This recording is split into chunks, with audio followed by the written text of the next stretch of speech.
And then I'll get rid of my laptop here in a second. It's all right. Can we text each other like the whole stream? I think we are live. Oh my God. What's up? What's up, Strange World? How you doing there? Yay. Welcome to the Bangkok Strange. Yeah, I just got a notification that we are live. Ladies and gentlemen. Can you check our audio on your 110%? So that no shit. Remember that? I completely forgot about that. Yes. 3.5 hours with I absolutely will check that. So last time we were live, we went 3.5 hours with apparently using the audio on the camera. It was probably the camera, right? That camera. For the love of God. Like 2 meters away from us. And we got our bachelors, basically in a non-technical field called engineering. Yeah, a little something. Okay, now the speakers on this are shitty. Do you have earbuds so I can listen to? Oh no, wait. I'm sorry. Hold on. I'll just use my headphones. Or just use the other pair. I put them on the shelf. Okay. All right, so Mike's unplugged from the audio for a moment while we check our sound. Stand by, ladies and gentlemen. This is all part of the Strange experience. Yeah, I mean, we're pretty friggin' awesome. I mean, we're dedicated to detail. I tend to think so. Oh, we got people in the chat. So, all right. Hey, Aztec, what's going on, man? Oh, dude, Aztec is such a star. He's always here. We got Kanya Makmula here as well. Aloha, sir. Mango sticky rice. Up. I think we're definitely picking it up from the microphones. Okay. Aztec, you know how much shitty audio pisses me off. Are we sounding okay, buddy? Are we sounding at least as good as we did from my living room? Aztec says you guys have the mics plugged in today. Yeah, we actually turned the computer on too. Gotta love Thailand. What's going on? Hey, Dave, what's up, buddy? Hey, listen, I got your message. I'll definitely watch your video later on. Oh, he's got a video about. Yeah, he just put it out. He has a really great story, actually. He's won it. So, and here's why it's awesome. How many stories have we heard about guys who basically come to Thailand, they find a girl, Never heard that. But she takes advantage of him. Never heard that story. Right? Absolutely. No guy has ever paid the medical bills for a sick water buffalo. There are no bars in Pattaya. No bars in Pattaya. Yeah, listen, Mom, I'm going there for a golf tournament. 555. That's right, Aztec. Yeah, exactly. My favorite language hack. Yeah, indeed. And so he meets this girl, doesn't really know her that well, immediately gets sick within like a week of the relationship, is in ICU for 2 months and then recovery for a third month. She is? He is. Oh, wow. She comes and takes care of him like the entire time. Wow. His visa expired because he was over here. She takes pictures of him in the hospital, gets the letter from the hospital, brings it to the doctor so he can sign it, then brings it to immigration, gets an extended visa, gets legit. Totally legit. And wait a second. What's today? Today's Tuesday, right? Yeah. Oh, you got married yesterday. Congratulations. Absolutely. Totally. Congratulations, sir. And the beauty of that, dude, is that it is probably 1% of the stories you hear about guy meets girl in Thailand. Yeah, especially getting lucky on that short notice, with a girl who's literally gonna step up and help you out and go out of her way. I mean, Thai people in general are very kind and will if you're friendly with them, they will go out of their way to help you. Yeah, for sure. But that is the complete opposite of especially we know a lot of guys who come here and fall in love with the wrong girls. Mike hitting the microphone with his water bottle. That's all right, Never used the mic before. I like to be up on the mic. Awareness. Let me just mount this son of a bitch and really start talking. Okay. I think we're clipping off my shiny head. If you don't know, the reason that this is all friggin' sideways is because both of us basically got to the studio late, as is said. And I live in the studio. Yeah, So yeah, and he actually is not just in boxers. Do you want to stand up and show him the full package, the full Monty? The suspenders don't just go to the boxer shorts. Yeah. He's got a means of support always. He's got the suspenders. My underwear is 20 years old, so it would rip right out with the suspenders. I just have Why is that something guys do? I don't know. I look at him I can get one more wear. Well, yeah. Well, and but then I wash it and I think I've spent 60 times the amount of money to wash this piece of shit. Yes, I do. Well, here's the other thing. When you're a guy my size, finding underwear in Thailand is no easy task. 40 waist, 42? So I have a 40 waist, 40 but it's my thigh size is very large. Oh, right? yeah, right, because the muscles. Yeah, I don't skip leg day. So you don't skip leg day. Never. What does that mean? Like it's a joke. Like guys who go to the gym, like, oh, you skip leg day. They have skinny little legs. Got it. Okay, upper body only. Yeah, as you can tell, I mean, at the gym all the friggin' time. Never skip leg day. I walk in and I'm like, hey, ladies, I'm gonna take a break. Hey, ladies. But yeah, so it's hard to find underwear. There used to be a shop in MBK where I could get like t-shirts and underwear that fit, like one of those little kiosk shops in the bottom. But they had like American or Farang sizes. Yeah, Farang size. But it was good quality. Yeah, right. But they went out of business. So I was looking for like decent boxers. I ended up buying them like at a place like Central.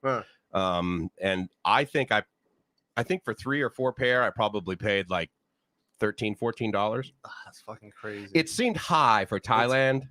But this is the thing. If you're buying Farang size, and anyone who's lived here, if you're a bigger guy, Patong Specials, all design brands, of course. Of course, I said. Yeah, he's never been here before. 100-baht pile of undies still going 5 years later.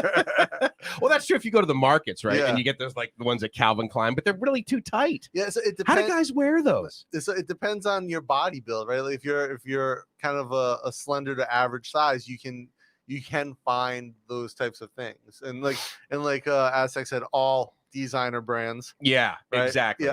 100% like a Beavis. Those are the sneakers that Gracie says. I'll tell you what, there are some fantastic knockoffs in Thailand. Oh, absolutely. They're great quality. Yeah. But like if you're just a bigger gentleman, like if you're like we'll drop an episode next week with 2 friends of ours, David and Bear, and you'll see how huge Bear is on the video. No kidding, right? If you guys saw the Asian squat short video that I uploaded, the biggest dude is Bear. And also, they're both the stars of Tremors, Shrieker Island, Tremors 7, coming out in October. October 28th, you said. Either 20th or 28th. They're trying to figure out if it's going to release in Thailand. The same in America, I believe it's the 20th. So how does it work when a movie comes out on Netflix as far as premieres go? Like, do all the actors get together and like because they don't go to the red carpet, right? Maybe for something like Old Guard that they just put out, or like some of the bigger releases, they probably do something. Yeah. But Tremors 7. Yeah, is clearly exactly. a B movie. I mean, dude, look at Netflix. They're not going to waste a whole lot of money. I mean, look, I was in Hard Target 2, which is like a straight. Literally, it was available on Pirate Bay 3 weeks before. 3 weeks before it was available. Wait, what was online. It called? Hard Target 2. Hard Target 2. You never saw the original. Chicka Bow Bow. Yeah, right. No, but you never saw the original Hard Target? John Woo directed Jean-Claude Van Damme movie? One of my favorites as a kid. So here's what's funny about Jean-Claude Van Damme. When I had my stupid hair and my friggin' ponytail like slicked back, people from Asia would look at me and say, "Oh, Jean-Claude Van Damme." I'm like, I don't think I look right. I mean, I don't know. With the black hair slicked back, could be. Maybe that was it. Yeah, I don't know. But yeah, if you get, we almost had. Mike was talking about we're a little late. We have some crazy rain going on here in Bangkok today, at least in our section of Bangkok. It's been raining since about 2 a.m., which is a very long day of rain. It usually is only a couple hours. So here's what was funny, because honestly, since I got here in November, from my perspective, there has been much less rain. Cha'am, Bangkok, everywhere. Well, rainy season only starts in like July.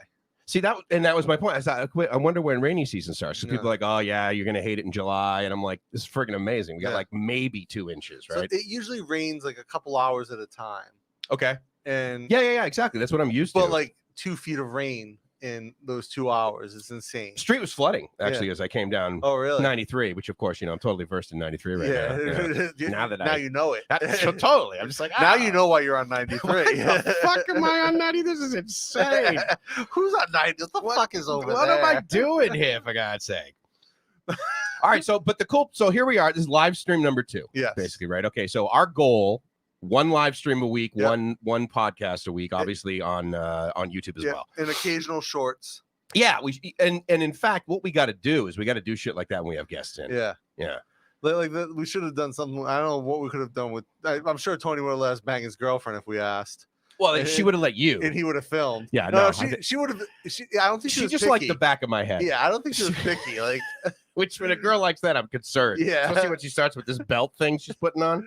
So Yeah, I wish we had video that day. Like, I wish we didn't fuck up royally. God, Jesus. I wish we had an engineer in our circle of friends who could have figured this out for us. You know, who's only been practicing like 2, maybe 3 decades. Yeah, minimum. Come on. Yeah, probably like 50 years between us, right? Like, well, dude, considering I had a radio station in my basement. Me too. Well, in my bedroom. But I mean, studio wiring, you know, I had all of the audio basically in different conduit than I had the 120. Illegal transmitter. Absolutely. I had the same thing going. Breadboard, you know. My parents like, what are you doing? The electrical bill's really high. You're like, oh, that shit, I have the air conditioning. We probably need to get a new fridge. This thing is totally inefficient now. So we had Ty Dorman still waiting Bay membership number to move to the next step. Oh, that's right. Ty is waiting on his so he's got an elite visa. Yeah. And he showed me he's got a I remember he paid for it like either on he was either paying for it like on your live stream or our last live stream. Exactly. Yeah. He was like right in the process of I think it was my live stream. And then he recently sent me his itinerary. Mm-hmm. So ideally, he's going to be able to fly here at the end of September. Nice. Through Doha, right? Qatar Airways. Yeah. Great airline, by the way. Great airport. Never been. Really? But the customer service I've had at Qatar was stellar. Actually, where did I go through? So Doha is like this weird airport that it feels bigger than it is, maybe. It's a little strange, but is it Bangkok Strange? It's not quite Bangkok Strange. Okay, well then I got no use for it, obviously. But it is indeed a higher end airport. You know what I just realized? What? Air conditioning's on high. Oh, can you hear it in the background? I can hear it. Fucking damn it! Yeah, we almost had a perfect start. There we go. For the love of God. What the hell are we doing? All I can say is thank you guys for coming over and watching this thing. Thank you. Because these are the guys on my channel and they know how much this fucking pisses me off. Coming over for the for the shit show. Thank God on this channel, unlike mine, we can swear like a fucking sailor. Yeah. Because on my channel, when it goes bad, I'm like, wow, this is really disappointing. Well then, maybe we should take a commercial break and I'll be right back. And thank you again for coming by, Aztec, Ty Dorman. You guys are fantastic. We're not chicken dinner. Top of the hour. 15 minutes past 8 o'clock, 45 minutes before the top of the hour. Let's go to the Sky Cam. How's things looking, John? Jesus. All right, so when did you start in radio? What was your sort of stint? So, pirate radio in high school. Yeah. Like what kind of music? So high school for you was like 90? 94, 97. 94, okay, right. So just like going on talking, playing mostly hip hop stuff, and then is that what that was your music? I only had like a range of like maybe a mile. Okay. Right. But like programming wise, I mean, once you get the technical out of the way. Yeah, I just play whatever the fuck I had. I was playing like random like hip hop, Blues Traveler, throw some country in. Whatever. Okay. We were basically metal focused. Like Kiss was about as hit radio as we would get. I was doing it not thinking people were listening to it. Really? Yeah. Oh, I was praying girls were listening to it. I just wanted to do it, right? And get out there. And I had like a whole alter ego. The Mr. Loki was the broadcast That was name. your on-air name, Loki? Yeah, Mr. Loki. And that's from like what? Loki's the Norse god of mischief. Okay, I don't know what that means. So the Dungeons and Dragons thing. Yeah, well, so the whole name came from I was in typing class in high school with actual typewriters. Dude, my typing teacher was a friggin' babe. Are you ready for this? Okay, mine was not. She always wore like open, shirts. Yeah. Really, everyone thought she was beautiful. Yeah. Okay.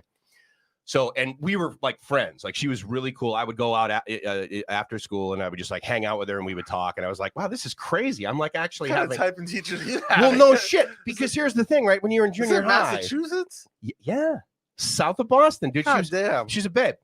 So anyway, we're talking like one day. So then one day I go in, I'm going to play a trick on her. Yeah. And I say, hey, you know what? I've heard that people can touch their elbows behind their back, but only women can do it. Guys can't do it because like I can't do it. So she starts like going like this, like trying to touch her elbows behind her back, showing her boobs, and I'm standing right there, and I'm jacking off. And I'm just trying to not friggin' have it go through my jeans.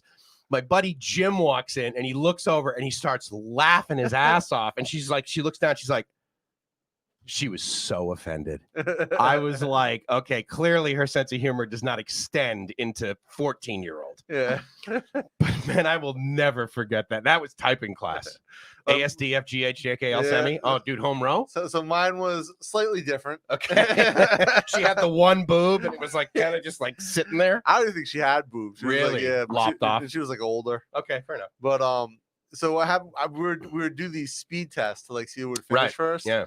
And I was pretty fast. At one point, I could type like 110 words per minute. Oh, that's pretty good. I think I maxed out like 89 or something. And so my friend Kenny was sitting right next to me. And we were typing. And I reached over and just slapped his keyboard. And it all. Yeah. And oh, you had a keyboard. Like an actual typewriter. Okay, that's what. Yeah. So I reach over, I slap his, and it just like it goes down 4 lines and like just puts Loki in the middle. Middle of his nice. Okay. So if you look, what happens? I must have just hit like just before Pam. Right. And I was like, boom. He's like, oh my god. He's like, you're really like the incarnate of Loki, and so I just started using that. Is like your my carnival character. After that, you're just like, I am Loki. Yeah. Did you ever have any teachers that were just like knockout or at least at the time you thought they were like knockout babes in high school? Because I had at least 3. I had the typing teacher. So my parents sent me to a Catholic school, right? So it's like like all the teachers were like retired public school teachers. Like, oh, is that what happens? Yeah, for the most. I mean, not all. It's not of like them. nuns. I mean, it wasn't that ridiculous. No, it was a Christian Brothers school, right? So it was like a bunch of old Christian brothers who were probably actually my best teachers. Were the Christian Brothers? Really? Okay. I had an awesome physics teacher who was a Christian brother, and an awesome geometry teacher, and an English teacher. So, like, but there are other like younger teachers there, but they were mostly dudes. Like, I don't think there was a hot Spanish teacher in the school. I just never had her class. Okay. What was crazy about my high school is it had the highest percentage of teachers that graduated from Harvard in any school in the country. Type teaching for FGHAD. And this was a private school, dude. I'm sorry, this was a public school, which is crazy. Are there any like really, really good public schools around here? Like, I mean, because back home, certainly in California, like when you're buying a house and you're like you're a family and you're buying a house, real estate agent is always like, oh yeah, you want to live in this neighborhood? It's got really good schools, right? What about around here? I just think all the so all right, we're gonna talk Bangkok Strange. We're gonna get into education and riff a bit. Okay. Thai public, and I've taught at university in Thailand. I taught it. They call it a college, where it's like a vocational high school. Oh, okay. So like a trade, you learn welding or something like that. Yeah. So it's supposed to be like an IT. Okay. Like a ITT tech, like that. But it was I was supposed to be teaching tech, like an English tech class in English, but none of the kids spoke English. They were all like just really. At what age? So these kids are like, they had to be like 17, I think, was the youngest. And they don't know. I thought you had to learn that. No. And so apparently, but here's the thing, like when at the school I was studying out with my PhD, it was an international school. Okay. And none of the undergrads spoke English. In fact, like some of the teachers would even teach in Thai. I thought that was a requirement to be called an international school. No, and so like, English was. And at the graduate level, everyone spoke English. Yeah, like masters and PhD students all spoke, decent enough English and could obviously write really well in English because publishing is a big part of that life. Yeah, that's true. And PhD, but undergrad wise, like the education was just shit. It's a private school you're talking about. It's part of a public university, but it's like a private institute within that. Not a private, but like a semi-private institute within the public university. So is that like the equivalent of saying I went to a state school back home? Yeah. So like in Thailand, like Chulalongkorn, Thammasat, where I studied for my PhD at SIIT. Yep. Kesasat, Chiang Mai University, Konkan, Salepakorn. Those are all like the public. King Mongkut those are all the public universities. Okay. So like if the tuition's low, your taxes go to pay for. Well, so at SIIT, it's very expensive. It's part of because it's a private institute within the public. Oh, institute. Interesting. It's an international program. Okay. But like the kids, like they don't have to take the entrance exam to get in there. They pretty much take everyone. They just got to pay. And so like I taught at other university at their international program for business, and none of the kids, the guy who was in charge of the guy, I'm not gonna say the name of the university, but the foreigner who was in charge of like international affairs. Okay. And he screened a lot of the students. Great guy. He's still a friend of mine, Ivan. And he has a dope channel called, if you like watches, his channel is called The Bold Hairspring. and it's really, he reviews watches and horology. He just started. I think he's on his 5th video, but he does really good breakdowns of watches. He's a watch collector. Oh, but good niche. He would suggest that they don't take certain students. Yeah, and because he's like, what, they don't speak any English. Yeah, right. And like Ivan I think he speaks like 4 languages. Okay. Right. And so, and he taught English as well before he ran the college international professor, affairs. right? Yeah. Well, no, so he was staff at the university, but he taught like tutored kids in English outside of school. Okay. But like elementary kids. Yeah. But he would test their English, and he'd be like, he's like, yeah, they don't speak any English, okay. or like they just don't have the mental capacity to be in this program. And then they would end up in my class. Because they were basically like, look, yeah, he doesn't speak English, but he can write checks all day long. Yeah, his parents can write checks. Is it considered expensive? Yeah. What's expensive? This program was expensive comparatively. How much is that? to What's expensive in Bangkok for? So for this particular school is probably about $3,000 a semester. That's expensive. That's expensive really? By Thai standards. Because it's 100,000 baht, basically. Yeah, okay, yeah. So, but like he would be like, under no circumstance take this kid, and they would take that kid. Yeah. Well, and see, here's what I don't understand about that from a business perspective. You're like, okay, you're a student, you don't know English. We're going to admit you into the program, but you have to pay us for additional classes to take English. I mean, it's an additional revenue stream.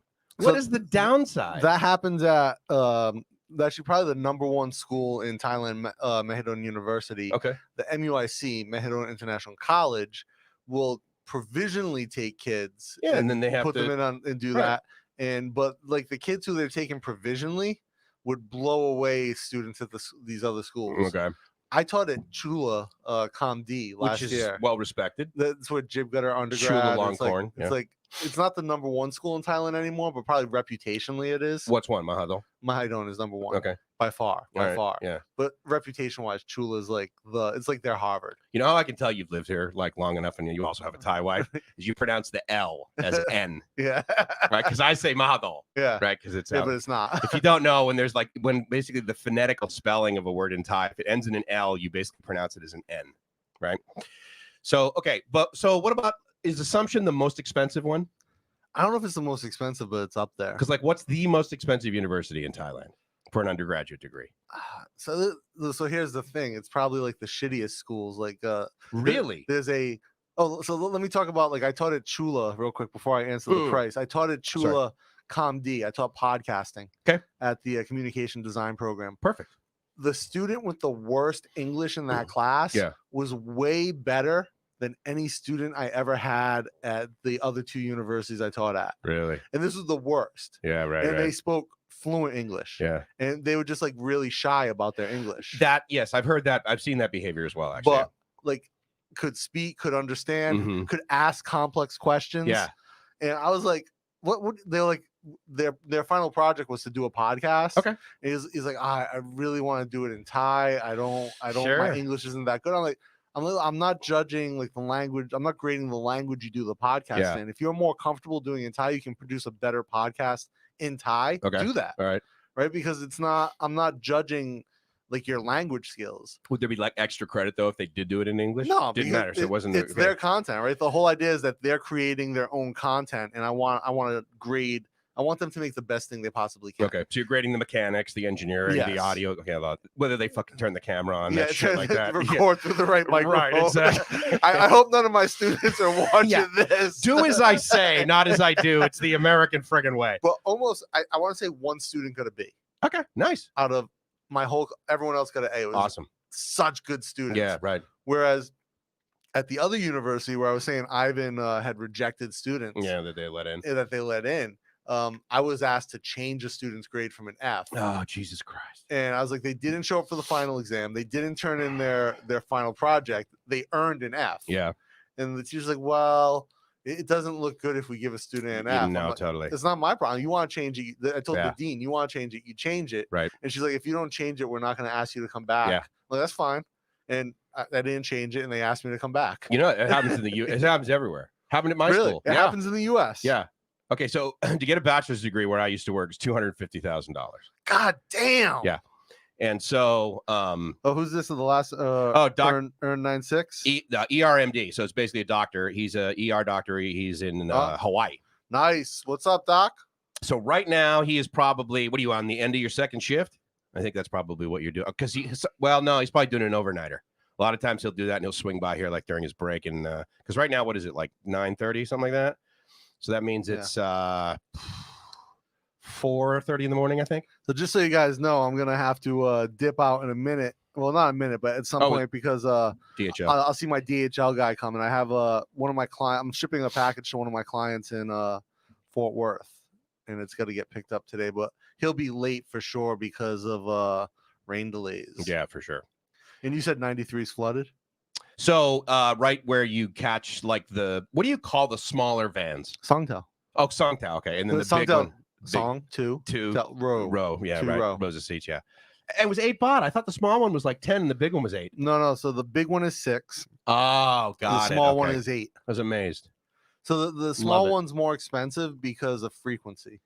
Okay. Yeah. They totally wait till that thing was full. The big one. Yeah. And this one, it was like me, 1, 2. So it's a 3 there and then 2 in front. And it was just like, okay, yeah, we go. Yeah. But it was like, not flooded crazy, but it was like one side of the street. Yeah. The motorbike, you go with your feet up, kind of thing. I like also it was high enough that it was coming into the Songthaew. No. Well, with the splashing, yeah. Yeah. Oh. So I had to like move my legs and yeah. So I like the big one. I call it Big Red. Right. That's what Dang Yai. If I would have taken that this morning, though, I would have been the guy hanging on at the back. Yeah. I don't want to be that guy. No, I don't. Those stairs definitely. No. So this Songthaew, they're you guys might know what tuk-tuks are. Songthaew's like the size up from a tuk-tuk. So the small Songthaew's like a little. We have these mini pickup trucks here that are fucking awesome. And if you guys have ever been to Pattaya, that's what we call a bot bus in Pattaya. Okay. So yeah. And so actually, I want to buy one of those little Isuzu flatbeds with the pickup truck. How much? They must make 100,000 of those a month here. Yeah, I think they're like $8,000 new. Dude, no, and diesel, so last forever. Yeah, forever. Nice. Okay. But no aircon, nothing like that. But like, I just think it's like a great utility vehicle. Because you drive down the street, everyone would be like going like this, like expecting you to pull over. What the fuck? You drive right past. You gotta flash your lights at them. No. Every block, you meep. But you can, like, I love small cars. Even in the US, I always drove small cars, like Chevy Aveo. Oh, right. Toyota Yaris. Yeah. I was trying to buy a smart car, and then when I decided I'm leaving the US, I obviously not going to buy a new car. Yeah, and then hard to sell for sure. Those things, yeah. No, they sell really on the secondhand market. Do they? Yeah. Discounted, or do they hold their value pretty well? No car holds its value. Well, well, you know what right? I mean. But comparatively to other cars, Honda holds it better than right. Yeah, the smart cars do pretty well because they're niche. Okay, yeah, that's fair. And I wanted to buy the. They didn't have the EV at the time, but they had the convertible smart. And I was like, I'm gonna get that convertible. Is it all gasoline or is it like hybrid? It was. They didn't have the hybrid. It was just all gas. So it's like a small engine. Okay. But now they have an EV. Yeah. And they have an EV convertible, which is dope. Yeah, it is. And then, so what's the range on something like that? Well, do probably at least 150 miles, right? At least 150 with the gas or the EV. EV. I think it's like a 200-mile limit on the smart EV. Yeah, per charge. I got a buddy. He's got, so obviously from Southern California, right? I mean, they breed Teslas there, right? Like, I mean, it's not only are they everywhere, but they're also a wicked status symbol. It's like the iPhone of friggin' China. Pull up for lunch, leave with 8 people in the back. Damn right. Hashtag is classic, man. Yeah. Aztec, is Aztec based in Thailand or is Australia? Australia. Yeah, and so I get a ton of guys from Australia around this time because it's basically noon in Sydney. He's in Perth, I believe. I almost went to work in Perth like 12 years ago, 15 years ago. Teaching? No, so when I was an engineer, I got an email from an international recruiter. Yeah, right. Saying like, would you be interested in this job with the Australian rail line? As a telecom engineer for them. So, they run fiber along the side of the rail. How long ago? 10 years ago? So they were probably deploying LTE along the whole way. 15 years ago. Yeah. So it's been pretty fun deployment. Yeah, it was a very good pay. It was like 200,000 Australian. I don't, is it, I was like, is 200K Australian a good salary for an engineer?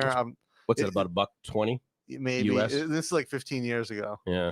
But so the job seemed awesome because I love trains. Yeah. And it was like, you'll jump on the train and you'll go to one of the remote stations, work on the equipment. Did they give you a stick and like a bandana that you put on the back? Right, that sort of thing? You gotta be fucking chewing Kodiak the whole time. But you gotta go to like you're basically maintaining all the remote sites. That would be great. And so they have like the cool job. When I did the interview, and at the time telecommunications had an exemption for visa or something. They were like, oh, you'll be a permanent resident like almost immediately, and you can be a citizen in like X years. Yeah, because you're paying taxes. They're like, you do whatever the fuck you want. You're giving us money. Yeah. But also it's like there are certain job classifications for for that. Yeah, like probably doctor and that sort of thing. Yeah, like that makes engineers, sense. Right. And so I was really, really tempted. And I talked to my ex about it, my ex-wife, when I was married, and she's like, no. Oh, so you were in what, Ohio at the time? You're thinking about doing this? I was either in Rhode Island or I was either about to go to Ohio or I was in Rhode Island. Let me think. I must have still been in Rhode Island. Okay. And like we had just finished like renovating the house in Rhode Island. Yeah. Like this is just before you moved to Cleveland? This like maybe 2 years before, I guess. Okay. Yeah.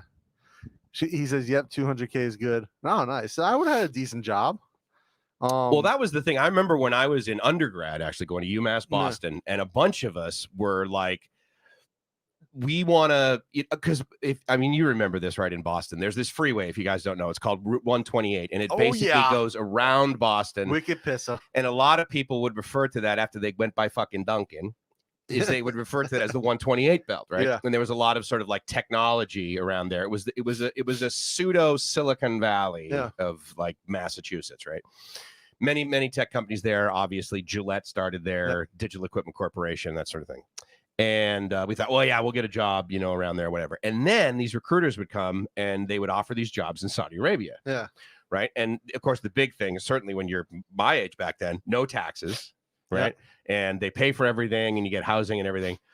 But my mom was like, no, you're not going to Saudi Arabia. There's absolutely no fucking way. She wouldn't even actually let me go to the University of Hawaii when I was undergrad. What? It was going to be too far away. That's where I wanted to go. And they were like, oh, yeah, you want to go to the beach? I'm like, no. There's like 3 universities in the entire fucking country that are going to be doing the internet. Yeah. University of Hawaii, University of Chicago, Illinois. Yeah. And then what third one that I believe was like Washington, D.C. area. Maybe. And I'm not sure. But you remember like the Johns 3 Hopkins or something? Yeah. It was like the 3 nodes, right? It was probably John Hopkins. Yeah, because they had a shitload of data. And that was the deal. They want to like, share it everywhere. But, and then, so it's going and going. Yeah, the internet came to San Diego pretty quickly. So that wasn't too bad. And I remember using, what was the generic version of Netscape? The underneath. Oh, yeah, Mozilla. Yeah, exactly. So the Mozilla, and I remember, typing stuff. Oh my God, this is amazing, But it would have been tough to be an alcoholic and blow addict in Saudi Arabia.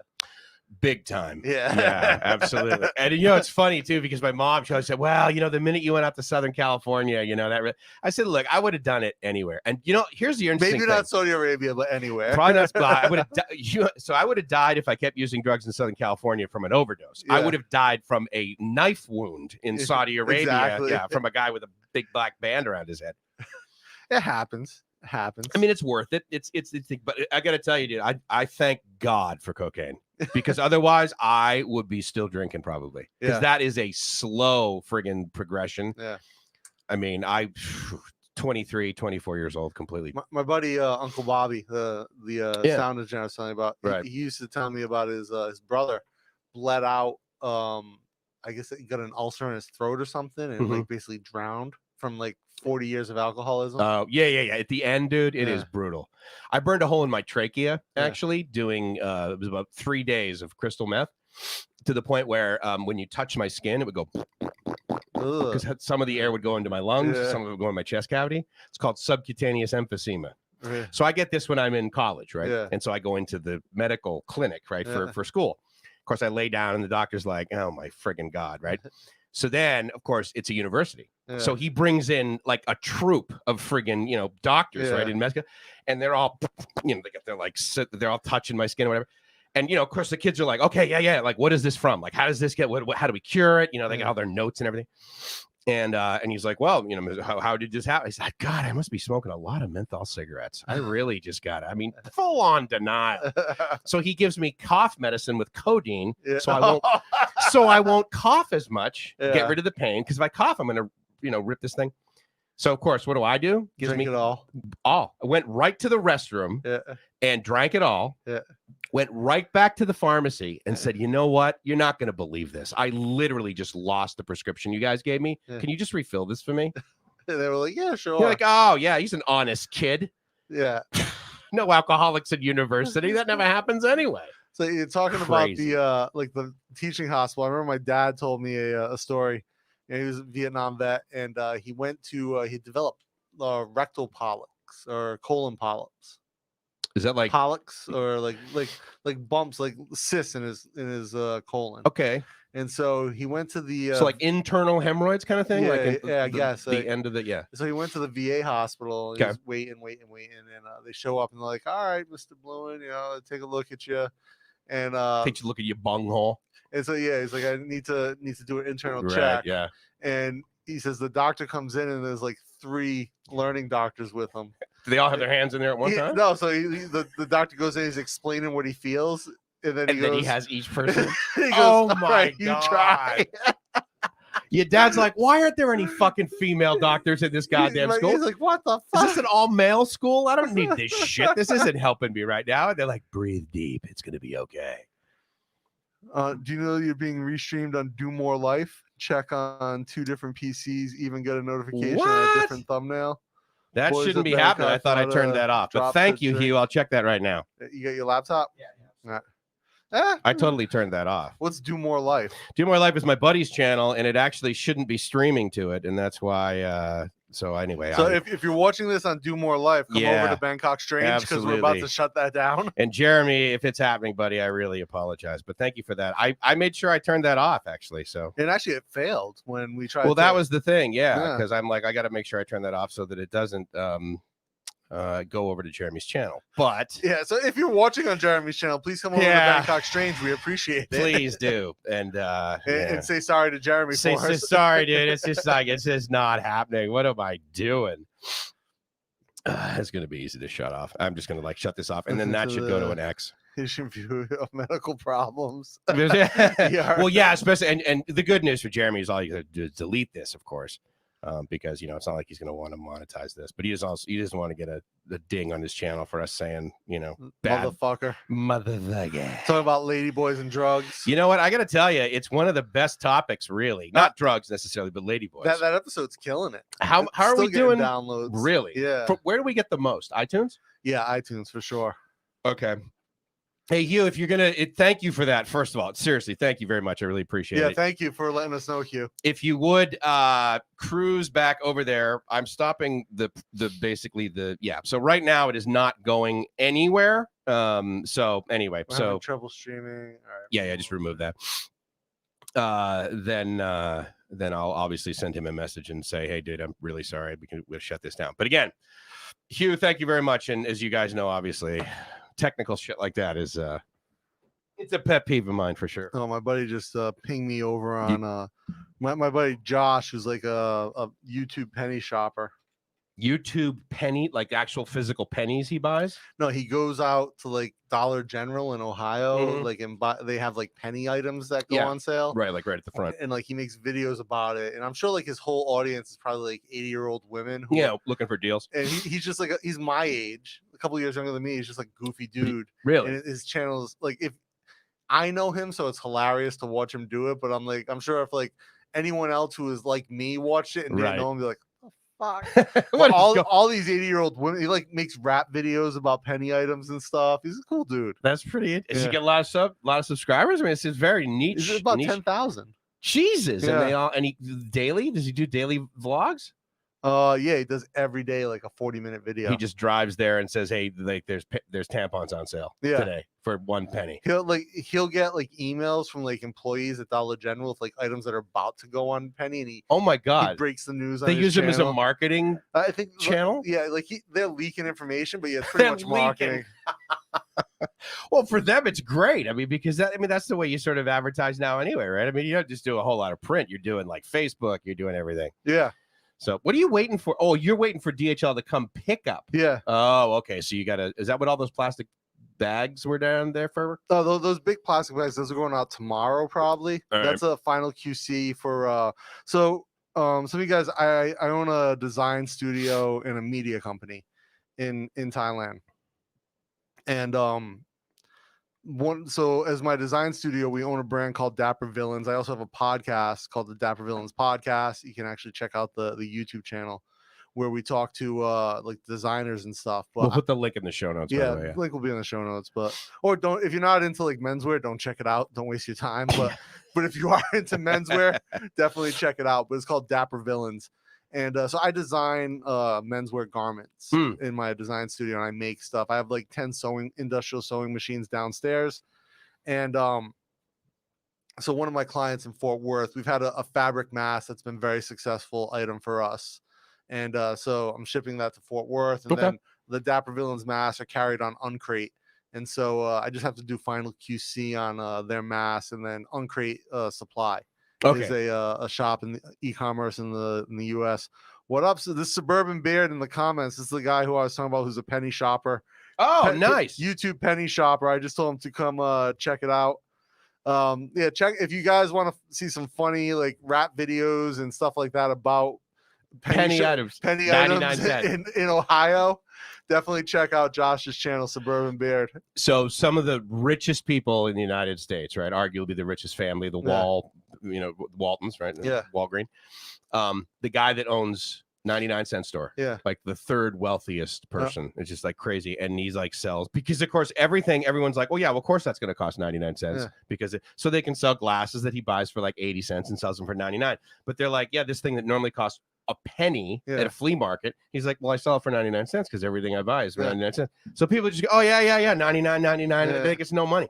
And I'm amazed at like people will leave places like that with a shopping cart full of absolute shit that they clearly don't need. Like who needs 19 spatulas, right? Yeah, but I got such a good deal on them. You know, I should buy like many of them. A daily vlog of grown men who find some good deals. There you go. Awesome. And basically Josh will buy anything that's $1 or like a penny, right? And like a penny, like so it gets reduced. I don't understand. They just got to unload it. Just like at certain points liquidate. It gets reduced, and I've seen him explain like they're supposed to pull those items when they get reduced to a penny. Okay, so it's like a mad dash to get into the Dollar General first and find it before the employees. Right. He had a video for the employees now. He had a video. He was buying like all this penny stuff, and this woman who's checking him out is complaining the whole time. I can't believe this is a penny. You believe he's buying all this stuff for a penny? And like he's videoing her the whole fucking time. Well, when she was complaining, he like hit his phone, but he still had the audio. Nice. And she's like complaining to like other customers, like this is just a penny. Oh my god. He bought like 200 things. Is like your total is $2.07. That's friggin' awesome. Yeah, because the taxes, right? That's friggin' he's just sweet. like, yeah, thanks.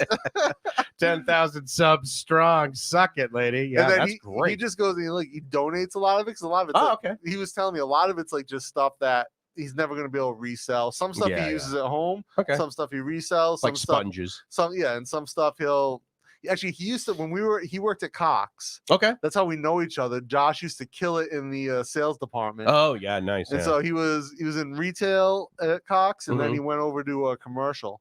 Okay. And big contract. Huge sales guy, killing it. Nice. But one of his side hustles, he used to make sponges.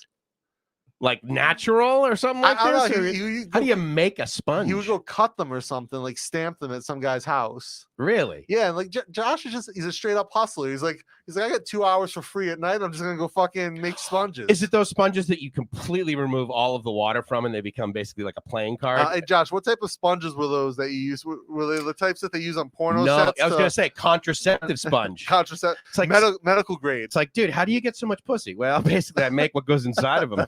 So medical grade sponges. No big whoop with the big handle. Yeah, see? So, innuendo. Good job. Yeah, so Josh was all about the hustle. He's like, I got 2 free hours a night. He's like, I'll go pop into the shop and just fucking bang out sponges. Fuck.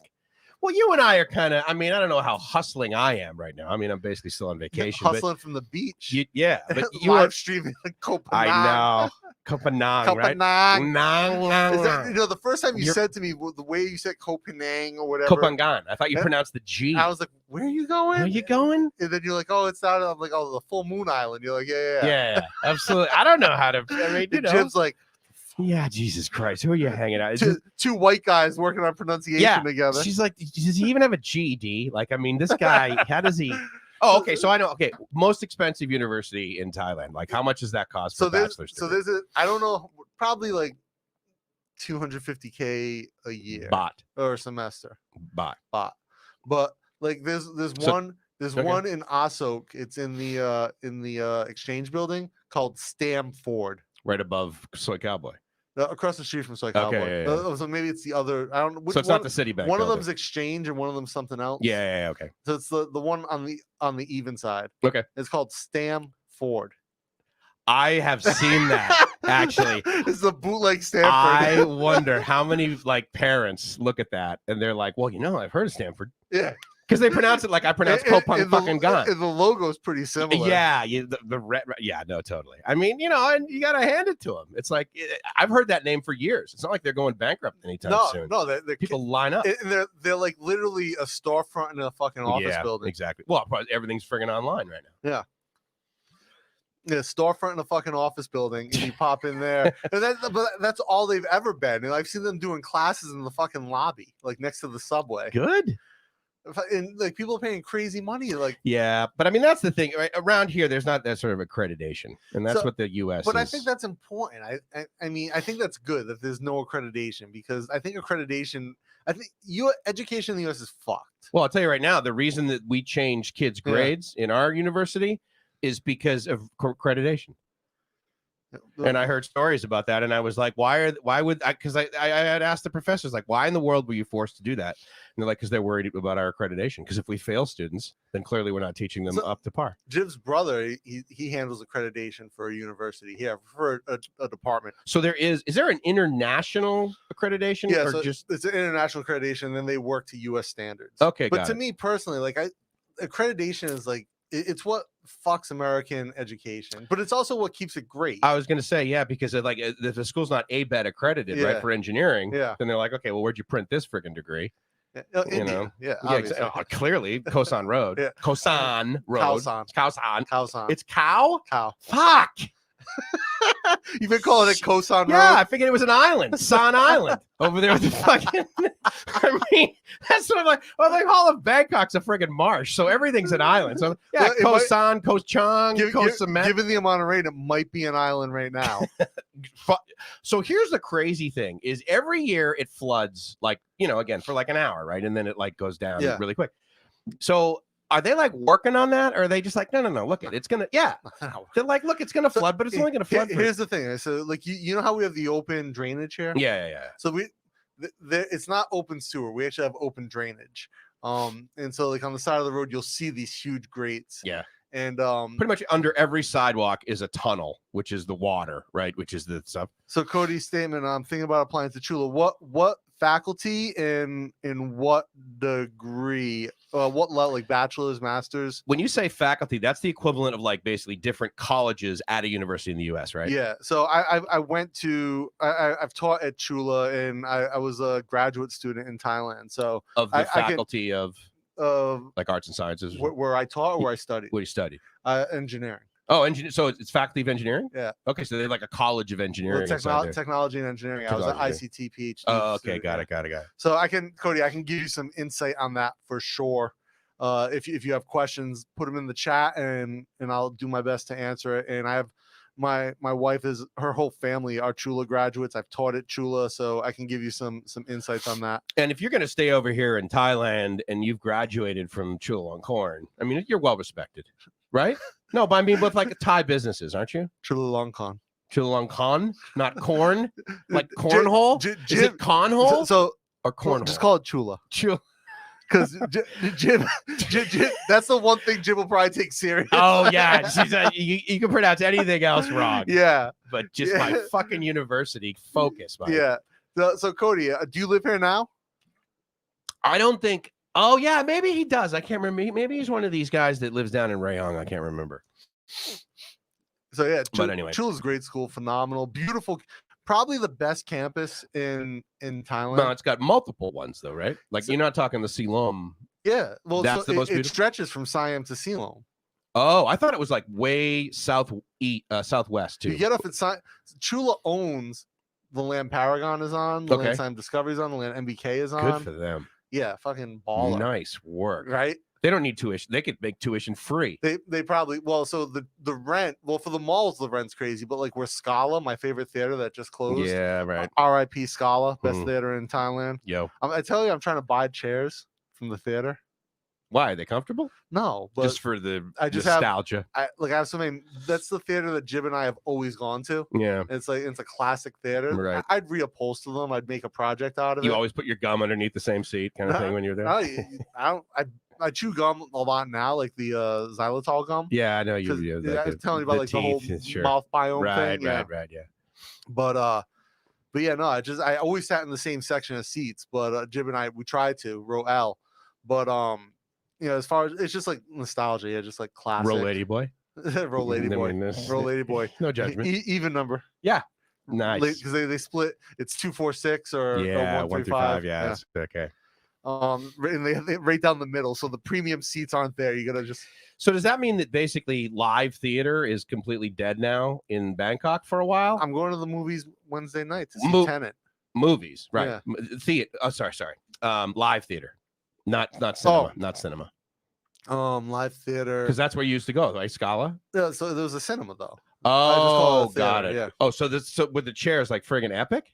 No, they were the shittiest chairs in any movie theater in Thailand. Because normally the chairs over here are fantastic. So I'm going Wednesday night to see Tenet. Yeah, and we got the sofa seats. Yeah. Do you get the blanket and shit? Yeah, like back row sofa. Yeah, fucking dead center in the theater. You guys do it back there? What's that? You dim the lights and do it back there? No. Why not?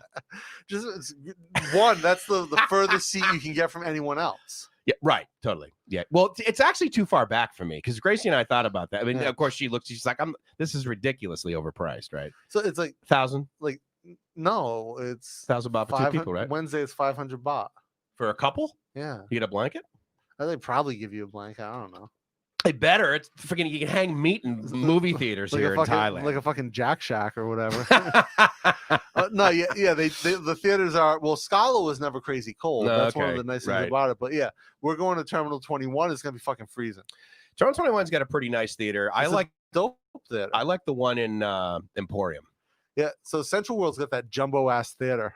Central World. What over on? So he's in Alaska. Oh, Alaska, that's right. Yeah. Is it summer in Alaska? It's gonna be fucking baller weather right now. Like the 1 week of baller weather in Alaska. Well, if you're far enough north, you're getting like 20-hour days right now, right? Yeah. Or maybe in July you did. Yeah. Hey Cody, I know you said internet spotty, so if you can hear this, BangkokStrange@gmail.com. Just feel free to drop me an email if you have any questions about university in Thailand. I'd be more than happy to talk to you about it, man. Or if you want to stay in the U.S., yeah. I can tell you about that too. Because and also, guys, don't forget shop.bangkokstrange.com. We got some merch up. You feel free to check that out. Dude, bring that up. Let's do a screen share. I want to see what that looks like because I think we've got we've got T-shirts, we've got hats. I know we have mugs. Yeah. And for the most part, if you order it like in the U.S. or you order it in the U.K., if you go to Chrome tab, just go to Chrome tab and then open up. Well, if you don't have it open yet, then you're gonna need to. But if in the US, was it like 2 days? 2-day delivery, maybe? Yeah. Okay. So and then in the where else is quick delivery? UK. So they have a spot in the UK. Okay. So right now we got some limited merch. You can check this out. We've got this Bangkok Strange label hoodie, gotta get some mugs. T-shirt. We've got T-shirts on the way and mugs on the way. Is that a cup? No, that's a face mask. Athletic supporter or something like that. I wish I would have. I totally would have done that. Boxers? Can't we do boxers? They usually maybe. Do boxers, I gotta go into the shop and see what's available. So we've got the that's a hoodie, pretty, the T-shirt, the tank, the cup, and the face mask, and the other cup. Yeah. That T-shirt, the logo on that T-shirt, that's a big logo. That's friggin' awesome, dude. Yeah, that would look great. We got to get some of those on the BTS. It's supposed to look like a label. Right. Yeah. Got it. Okay. Yeah, so I made that. It looks like those old punch labels where you're like A, B. Oh, what were those called? Yeah, I forget. It was 4 letters, wasn't it? Something. Josh would know. Josh. Acco or Josh, if you're still in the chat, I know you know. Oh, dude, that's crazy. So yeah, I mean, guys, if you want to support the channel, Bangkok Strange, we'll be getting like $20 or something like that. Cheap, right? So it's like $21.99 for the T-shirt, the tank. $38.99 for the hoodie. Wait, does that say houseware at the top? Yeah. Home. Mugs. Oh, okay. Got it. They just Face put it in different mask, yeah. categories. Yeah. Okay, got it. So I gotta go in here and make more merch, but that, Alright, cool. that is the idea. That's awesome, dude. That's totally cool. I'm stoked for that. Yeah, completely. Yeah. And then just do a stop. There we go. So what's interesting is the majority of our podcasts now are like guest shows or interviews. 50-50. Yeah. Yeah. And I'll tell you, I mean, again, these are guys, I don't know any of these guys. Like you were introducing them to me. Yeah. So like I said, David is one of my closest friends. Okay. And I know Bear through him. So how long have you known David? Like since you got here? Since 5 years now. And was it like the on the set thing, like the story? So we met at Hard Target 2. Okay, got it. So we're both in Hard Target 2. If you guys, I don't know what streaming service it's on now, but if you can watch Hard Target 2 and you find me in there, we'll give you something. We'll give you a bum gun. That's perfect. Anyone who's come to Thailand knows how freaking awesome those things are. Bum gun. We'll have to do a whole bum gun episode. Definitely. We'll use it. We'll walk down the street with a bum gun, swinging it in the air, and I'll be holding 1,000 baht. And it's like, look, the people will figure it out eventually. They're like, okay, he's going to give us this 1,000 baht if we use this bum gun, clearly on a podcast. I mean, this is what the Thais default to. Yeah, obviously. They see the white guy, they're like, oh, yeah, he's a YouTuber. He's podcast. Total fucking podcaster. This is what he does for a living. Jesus Christ. So, oh, wait, is that your guy? No, that's the compound behind me. Yeah, they own a van company, and so like you'll see these. Oh wow, they've got like 10 vans. So they do like transport. Oh wow, he's gonna probably be full tilt boogie this weekend. So these are the guys. Yeah, no doubt we got a 4-day weekend. Yeah. Songkran replacement holidays. Songkran. So you don't really pronounce the K. It's more like GRAN. Yeah, Songkran. Really? Yeah. Yeah, English phonetics for Thai words are a little wonky. Yeah, that says. Okay, what does this say? Double click on Hugh. Mike says he doesn't know the guest like he's established a plausible deniability or an alibi. Yeah, exactly. Who the hell are these guys? No, but the point, I mean, we're gelling big time with these interviews, dude. I mean, but you're bringing in people that are really good friends of yours, like Eric, for example. Yeah. He brought in Dr. Tony Hughes, right? And I mean, it was just like, I mean, we're all just like sitting around, friggin' having a great conversation. Same with David and Bear. So yeah, next podcast is dropping. Was it 2.5 hours? So yeah, that'll be next week. Oh, and we finally got video. Yeah, we got Jesus Christ. How we've got 2 angles, but I'll be honest, I'm probably not gonna put the time in to edit the 2 angles. It's not gonna, we know what would be good. This would be a great time to start outsourcing the editing. Yeah. Find some Upwork guy or whatever and be like, look, we got these 2. Because I mean, it's how big is that video that he said that Bear is gonna send you? It's like 25 gigs. Yeah. I mean, you gotta buy extra goddamn storage in Google just to get the freaking thing up there. Well, he said lucky he pays for iCloud, so yeah, well, that's cool. But yeah, so, his career's taken off, right? Yeah, he's one of the leads in Tremors. Oh, so here was interesting. So I took, David, right? His stardom sort of thing. And I was meeting with my buddy yesterday, and he's got a Thai girlfriend, and she's very Thai. Like she speaks like 5 English words, and I speak like 6 Thai words. Like that was it, right? And so I thought, all right, well, how do I like sort of, interface or get some sort of common thing, whatever. Yeah. So I looked him up and showed him, and she's like, I don't know, I've never seen him. Now she's probably younger, right? She's probably like in her early 30s, maybe late 20s, or at least she looked like that, which means she's 50 years old and she's Asian and she's just never been in the sun. Yeah. So she looks freaking awesome. But she didn't know him. Now, is he more appealing to the older, like our age? So if 40, 50? So a lot of young people know him. Like, oh, okay. Because that's why I was. So what picture did you show her of him? So I believe he like Googled it. So it was like whatever like sort of the default picture is in Google. So Images. That's him with no beard. Oh, okay. Yeah, and so if you showed like the photo from Countdown, that was the name of the movie I was trying to think of. Yeah. If you showed her the photo from Countdown, I guarantee she would know who he is. Okay, all right. Guarantee. All right, Countdown. That's good. I think he's still in town, so I'll send it to him today. Unless she's not at all interested in like Thai movies, Thai TV. But no. He's probably on 10 TV shows a year. Oh, like drama? Like they call him Lacan. Here, and so they're like mini series soap operas. Right. And so he's on a bunch of those fucking. They like things. overact on those things big time. They're like, talking to people. So he was in a movie, and Jib and I went to the premiere of this movie.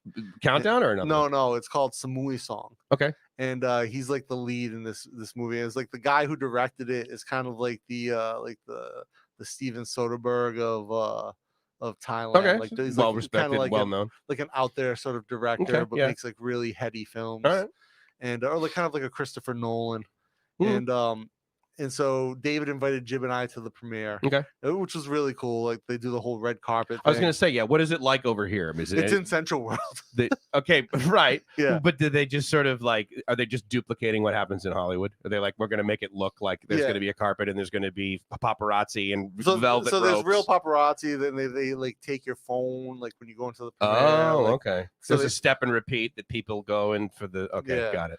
And but there's like a whole like green room. David brought us into the green room. We chilled with the director and like some of the other stars and stuff. Does David have a rider like for all the food he wants when he's like on set? He's not into that. Like no, I know. I'm not saying he's like overboard, but he's just like, look, I don't eat nuts. I'm allergic. Like only give. I mean, there's always because I don't know, but he's like his own manager too. So like he handles his own career. Yeah.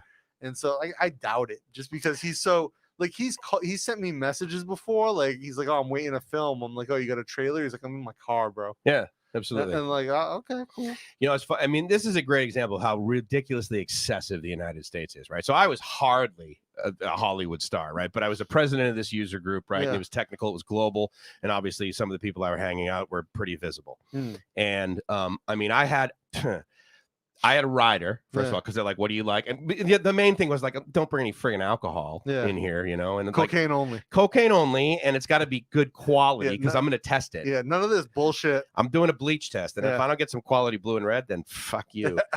No, but it was like, I had a walker. Yeah. You know what that is? No.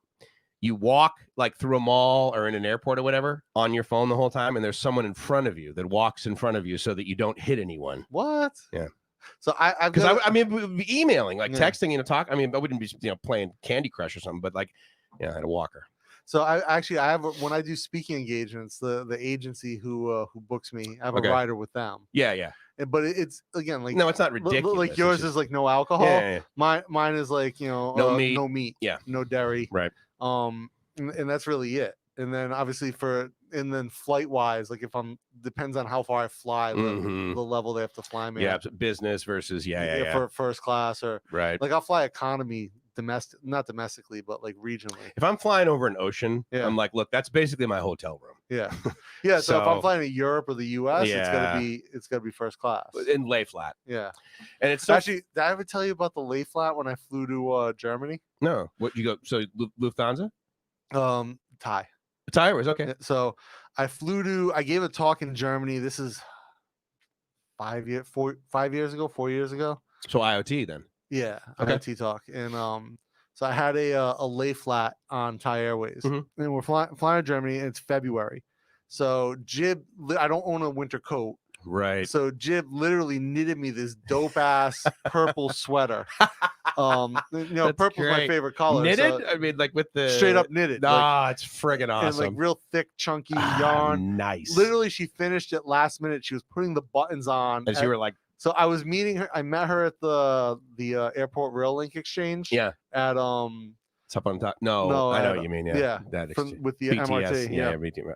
Oh, with the MRT. Okay, right. Yeah. The first one, yeah. And so she literally met me Mahakan? there. Whatever.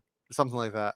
Mahanakan? No, that's the building. Or it might have been Payatai. Chulalong Corn? No. So it might have been Payatai on the BTS. But either way, she meets me on the platform. She's literally sewing the last button on. I'm like, babe, thank you so much. Yeah. It's going to be cold. It's friggin' awesome. So February, Jesus, in Munich. Yeah, dude. So it's 27 degrees Celsius in Bangkok. I get on the plane. 27 degrees Fahrenheit when you get to friggin'. So let me tell you, I get on the plane. I've got the lay flat. Yeah. And on Thai Airways, it's an older plane, but it's so narrow, I can't actually lay flat because my shoulders are too wide. Oh, that's weird. I've never experienced that. It was like, well, you're also not.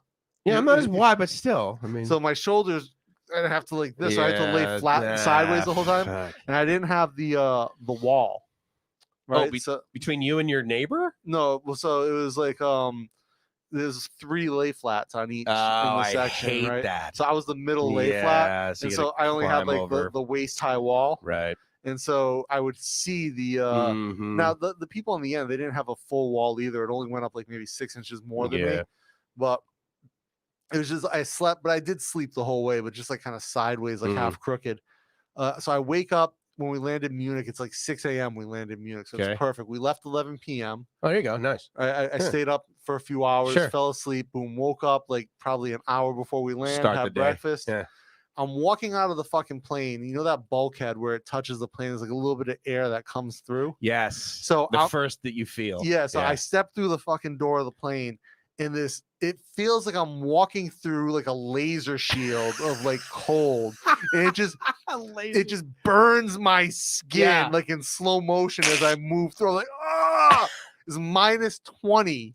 When I got to Munich. Oh my God. Well, February. 6 a.m. February, minus 20 fucking degrees. Oh. It is my first time like I've been to Germany, like passing through, but like never like stayed in Germany. Yeah. So I get to Munich and I go through immigration. Oh, this is hilarious. The fucking guy is going through my passport, and I've got like 30 stamps in my passport from Malaysia. Okay, I'm gonna tell you my story about that too. Like, I think I know what you're getting to. He's like, oh, you go to Malaysia a lot. He's like, why? I'm like, I like the food. He's like, Malaysia's a Muslim country, right? This is German immigration. Yeah. I'm like, well, technically, yeah, but it's really, they have like 3 races. It's very complicated. You know, there's Bumi Putra, there's the other Indians, KL, which is a lot more international. And he's like, and he looks at me and he goes, Muslim country. I'm like, yeah, whatever, dude. Yeah. And so he's flipping through my passport, and I've got a stamp missing from Myanmar. Stamp missing? What do you mean? So, like, in other words, you have an entry but don't have an exit? No, so you mean that stamp or the piece of paper? I didn't sticker? have it. I got into Myanmar without a stamp. It was a whole thing. Jesus, would you go over land? No, I flew in, but it was like a whole. There was like fucking incompetent. No, well, there was an arrangement to get me into the country, and there was no stamp. So that's a whole other story. Clearly, another podcast is on the way. And when I came back to Bangkok, that time they were like, "Oh, you don't have a stamp from like where'd you left, but didn't go into the country? You didn't exit? What happened?" And when I got to Bangkok, I was just like, "It's Myanmar. They don't know what they're doing." And he goes, "Yeah." This fucking stamp. Nice. And so because of all the Malaysian stamps, this guy's like just scrutinizing everything in my fucking passport. Like, he's like, you've been to Indonesia, you've been to Malaysia, Philippines. Like why do you travel so much? He's like, you've been like, I've got like 400 stamps from Thailand. Yeah, right. In out. Yeah. I'm like, dude, what the fuck? And so it's I'm U.S. passport, right? Yeah. And so I'm like, I live in Thailand, I work in Malaysia. You know? Right. You were all over the place. He's like, I don't understand. He's like, it's a Muslim country. Why do you go there? I'm like, I like the food. Fuck off. Yeah. And so he's like, you're missing a stamp. He's like, Malaysia doesn't have stamp. He goes, Myanmar doesn't have stampless entry. Okay.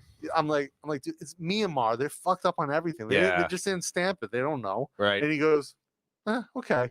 So you believe the same for Germany? Yeah. Okay. So this guy who's like criticizing me over, and at the time there's like a genocide going on in Myanmar, right? And he's 5 years ago. Yeah. And so he's like, he's scrutinizing me over like my Malaysian stamps, but like Malaysia's like the least Muslim country there is. And he's like, oh, why would you go to this Muslim country 30 times? And then he's like, oh yeah, they just forgot to stamp. Okay, stamps.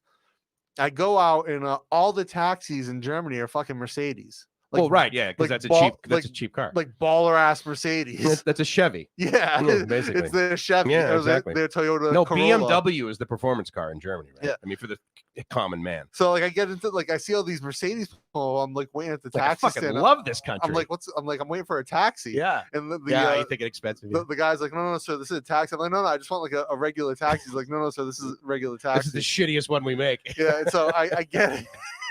It's like a 5, like a 5 Series. Yeah, and I'm like you get in the back, it's like heated leather seats and shitloads of leg room. Like sink in. There's a TV that pops off. Blinds come up like this. Yeah, I'm like what the fuck? The guy's wearing a suit. Yeah, right. Yeah. They take it very. I forgot that. Yeah. I'm like Jesus Christ. And so I give him my printout. I show him where I'm going. Oh yeah, right. And hotel or whatever. So apparently I stayed in a castle. So he drives me out to this castle that I'm staying in. And it's like it was converted. It was like very modern, like interior. Okay, yeah. So the actual castle part was like the event center. Oh, okay, got it. So it's like where the event was held, nice, and like there's like a Michelin star, 1-star Michelin star restaurant there. but then where you stay is like, I guess, the old quarters of the castle. Okay. So all the rooms are super tiny. Yeah. But they're super German. So it's like, it feels like it's like huge, like the way it's designed. Yeah, right. And Nice. like you would walk in and then like you loop around. There's the bedroom with a little office space, and the bathroom is actually behind the bed.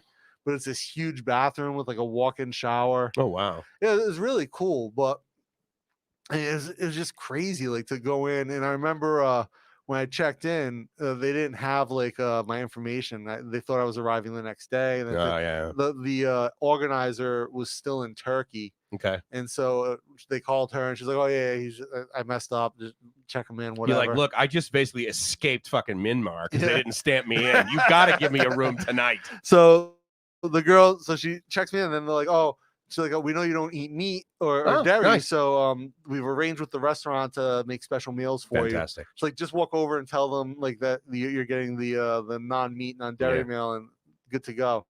Just show them your passport and all the Muslim stuff.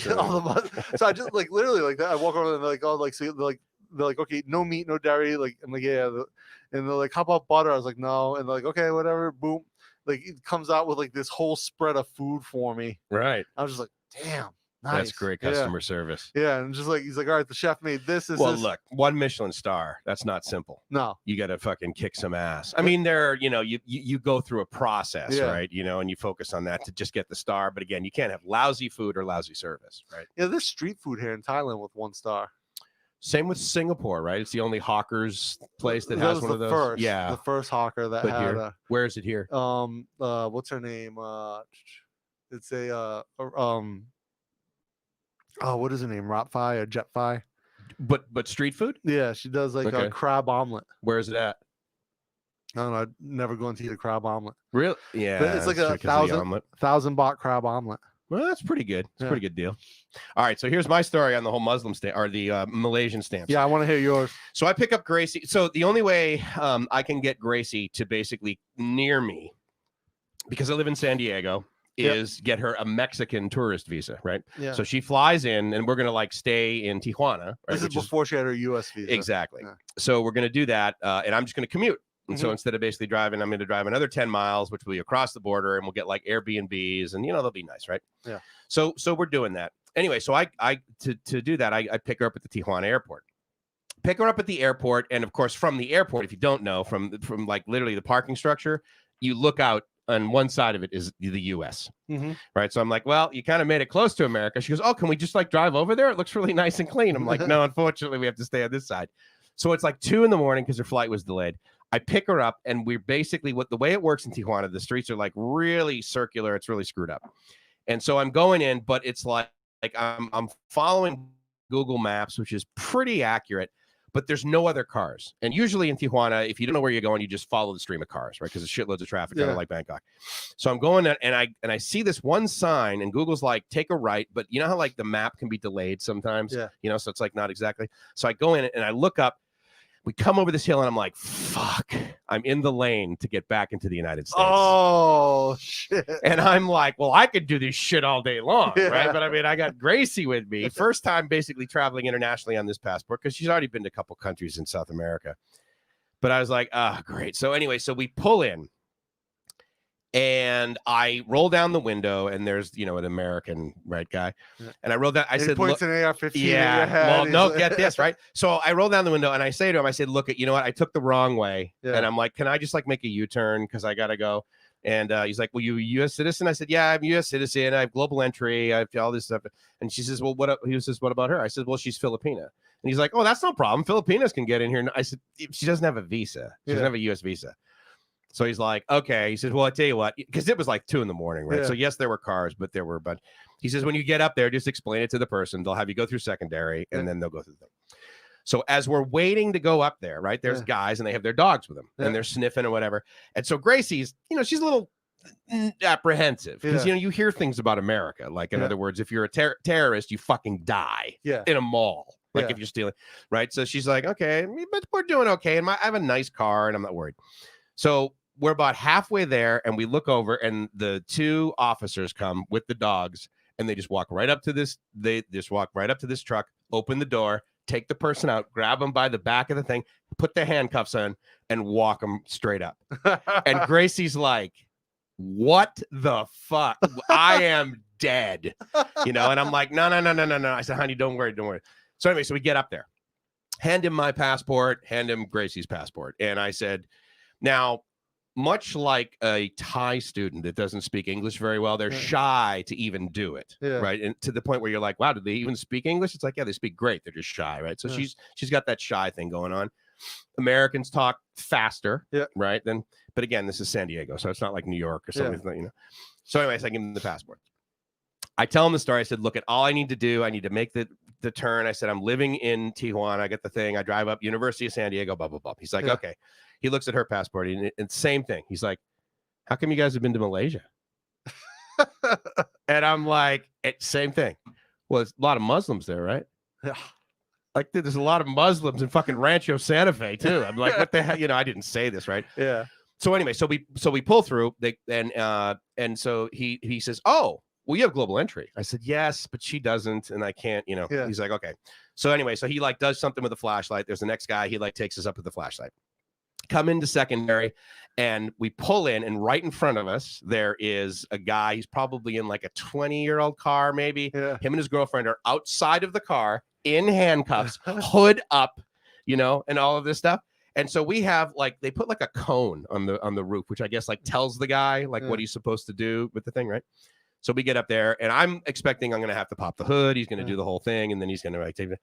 So I go up there, hand him my passport, and he's like, oh, okay. So he goes over, types some stuff into the computer, and I said, all right, you need me to pop the hood? He says, no, don't worry about it. Yeah. And so Gracie's feeling a little bit, better. And I said, look, Gracie, they have all of my information. Like, they know literally everywhere I've been for the last 10 years on the screen right now. Yeah. So then he's like, okay, all right. So they have this special U-turn entrance that goes in, right? And so he's like, all right, back it up this way. So he stops all of the traffic coming into the U.S. as well as into secondary. This special gate opens, and then we back in, and they got like guys like waving us in. And she's like, wow. I said, well, look, I mean, if you're not breaking the law, I mean, they're normal people, right? So we drive into Mexico. You get over the dun-dun, right? The bumps. And then there's like places where you basically drive through. There's a roof, there's lights, there's cameras everywhere that, of course, the United States has installed, right? Yeah. So we go in, she goes, oh my God, well, we're going to have to wait through that for Mexico too? I'm like, no, it takes like 2 seconds to get into Mexico. So we drive through, and she's like, wow, they didn't really ask any questions. I said, no, they saw the California plates. They're like, money, money, money, just spend it. Just like, but still same thing. It's like, oh, Indonesia, Malaysia. What the hell are you doing? I thought it was just so weird. Like, they're like, it was a Muslim country. It is, but it isn't. But the stereotype is bullshit, right? Yeah. I mean, you see someone with a friggin' head thingy on at a 7-Eleven, you're like, oh, clearly they're a terrorist buying milk. I mean, I'm not, we're not like that. But of course, many people. Yeah, like I'm like, I have beers with all my Muslim friends from Malaysia all the time. Beers? Yeah. They drink? Almost all of them. See, that's what's it. My buddies back home, they don't drink. Really? So none of them eat pork, right? Like, okay. Like, so that's their limit. So I think it's like, none of them, like, I don't think one pork. Well, pork is, if you go to Chinatown and stuff in KL, obviously there's pork. Yeah. Out in like Borneo. I've never been yet. In Borneo, they have like the natives, like the native Borneoans. Okay. Native Sabins, I guess. They like, not necessarily Muslim. They hunt wild boar. There's a bunch of wild boar out there. Sure. Not in it, and also in like. In Borneo, it's kind of like Hawaii. It's like that island life. Very touristy. Everyone's laid back. Okay, yeah. Right. So they're like, hey, it's very chill. Like, people drink in public, all that. But there's temples and stuff, and they have like the call to prayer every day. I mean, they have mosques everywhere. But I mean, just like in Borneo in particular, just people are super chill. Okay. It's like I said, like that sort of island vibe. Whereas KL is much more like a city, but it's super liberal, super progressive. Is Borneo the place that's like half of it is Malaysia, the other half is Indonesia? Yeah, so the half that's Indonesia is called Kalimantan. Okay. They actually officially moved the capital to Kalimantan. Okay, and then the other... Because Jakarta is sinking. Oh, right, yeah. Yeah. Wow, interesting. So Jakarta is sinking. Well, wait, isn't Bangkok too? Yeah. What was that? I mean, it's not like fucking New Orleans. Like, they're not going to put dikes up everywhere. They're going to have Not that there's anything wrong with that. No. They are going to have to dike Bangkok. This is what worries me about Bangkok. Like, when I think about like my long-term prospects in Asia, is Bangkok is sinking, and the government has not started any plans to mitigate it. And so there's salt farms in the south of Thailand, in the south of Bangkok. Yeah. Or it's in the province south of Bangkok, but it borders the Gulf, the top of the Gulf. I don't know what it might be like Sawanapum province actually. Okay. But it's like just if Jib was here, she would correct me. But she's at school, so actually, if she was downstairs and she would listening run to up, us, she would send me a message online, be like, "This province." It's Koh Phangan. Would you fucking tell him? Like, not Khao. How were you saying Khao San? Khao San. Like it's an island. Khao San. Khao San. Yeah, gosh, I'm gonna tell her that. Yes, of course. What kind of friends do you fucking hang out with? One more reason for her to fucking give me shit. She's like, you don't wear shirts underneath the raincoat, Mike. I come in. This is like 2 days ago. I got one of these like yellow foul weather gear shirts, jackets. Right now, I'm all proud of myself. It's got a hood. I walk over here, right, thinking, it's warm out. Yeah, I'm waterproof. I won't get wet. So I'm wearing this thing. I come over here. I take it off. And my shirt, literally the whole thing, soaking wet. Like you walked without it. Like I walked without it, and I'm thinking, oh my god, this jacket's got to have holes in it. What the fuck? And just Jib just looks at me. She goes, "Well, you're sweating." Yeah, it's the humidity. And I'm like, nah, there's no way. You basically wore a vapor-proof insulation zero airflow, right? I clearly lost like 2 kilos. And it's 100 degrees and 100% humidity out. And I'm walking all proud of myself. Like I'm this fucking international traveler. Yeah. And then I lob over the net Khao San Road. What's Todd asking us? What's everyone on the shelf behind them? Oh, there you go. Yeah, I guess we could talk. We should probably just do a podcast on the studio. Yeah. Because people are like interested in the equipment and that sort of thing too. So, Ty, just some of the stuff. Pick 5 things. Like, is that a friggin' that's a ukulele, right? Ukulele. Yeah. These are the gloves from my last professional MMA fight. AKA jerking off on Cam Soda. Mine was not on Cam Soda. Really? You didn't broadcast? Oh, Chatterbait. Yeah, fair enough. This is a vase. Not a vase. So this is a container I got in Borneo actually. When I was doing my radio show in Malaysia, and I interviewed the owner of this company. They make a type of alcohol, and it's I forget what it's called. Like to drink? Yeah, I forget what it's called in Bahasa. But they fill this with with rice in like a yeast mix. Okay. And so they pack it up, and the rice ferments, creates alcohol, but there's no liquid in it, so you can travel with it. And this is the original vase that they had, so there's no branding on it. So it's packed with this fermented rice, and they put bamboo over the top, a banana leaf with bamboo to hold it shut. Okay. And so I actually was able to travel back from Borneo with this full of rice. Interesting. And it caused me an issue at the airport. Oh yeah, coming in. And they were like, "There's no liquid." I was like, "No." I thought they were gonna like take it from me. I said, "No liquid." And they're like, "Okay, you can take it, no problem." Yeah. Because these are made for travel. Oh, got it. Because a lot of Chinese people would come and buy them. Oh yeah, no doubt. And so I brought it back and we drank it, but it's just really. So wait, so you bring it back, it's solid. And what do you do? Add water to it, and it becomes. So you poke 2 holes in the banana leaf. Yeah. And you pour water until it gets up. It starts to come out of the thing. Mm-hmm. Then you've got to let it sit for like a couple weeks. No, for like 20 minutes. 20 minutes. Yeah. And that water turns to alcohol. So it pulls all the alcohol that's already fermented in the rice. Wow. But they basically said the longer you let it sit, the more alcohol you get up to, like maybe the way they fill, and it's literally filled with rice, like almost to the top. It's rice and what else? Yeast? Yeah, it's rice yeast. It's basically a mash. Okay, right. And it's like, so it's cooked rice, so it's really moist. Okay. Anyway, so got it. Okay, and so that's because I was going to say there's got to be some liquid. It's fermented. Yeah. And it's just packed in there. How long does it take to ferment? So they said it's already fermented when they sell it, but the longer you let it sit, the more the flavor will develop. No, right, but like how long does before they give it to you? I don't know. How long has like it been a couple sitting there? Months probably. Oh, really? Okay, yeah. And so they make these in the villages. And how much is something like this? I don't know. I didn't pay for it. No, so I know, but like the average, like $10. The owner of the shop gave to me. It's probably like 20 because this is like a big size. Don't you love that custom in other countries? Like you go somewhere and they give you something, and it's not like, hey, here's a bumper sticker. It's like, no, this is something, and then there's always a story with it. Yeah. Like I had these guys come over from China Radio and they're like, oh yeah, you're a really popular radio station. We want to talk to the engineer. So he comes over and I like give him a tour of all the technology and everything. And of course, the Chinese guy has a very young Chinese girl that basically translates for him, but his English is better than hers. Yeah. But of course, he's got to have her and then he doesn't, right? So he gives me a plate. He gives me this like plate with like all this design. Yeah, kind of like something like, I mean, it was like from there. And I was just like, this is so cool. And he says, if you are ever he's Japanese. He goes, if you're ever in Tokyo, he's like, just call me. Nice. And this was like 1999 kind of thing. Cool. And I bet if I cruised over there, called him. Yeah. He'd be like, oh yeah, the radio station in San Diego. Yeah. So another item, we've got this is my kukri. Is that for circumcising? This is an actual kukri from Nepal. A kukri. Yeah. And what do you do with that? So this is like a bolo in the Philippines. You just use it for everything. So the idea with the kukri is, if you guys that don't know, it's got a really thick spine. Clearly. And it's heavier on the tip. Okay. So just the tip? Just the tip, obviously. Clearly.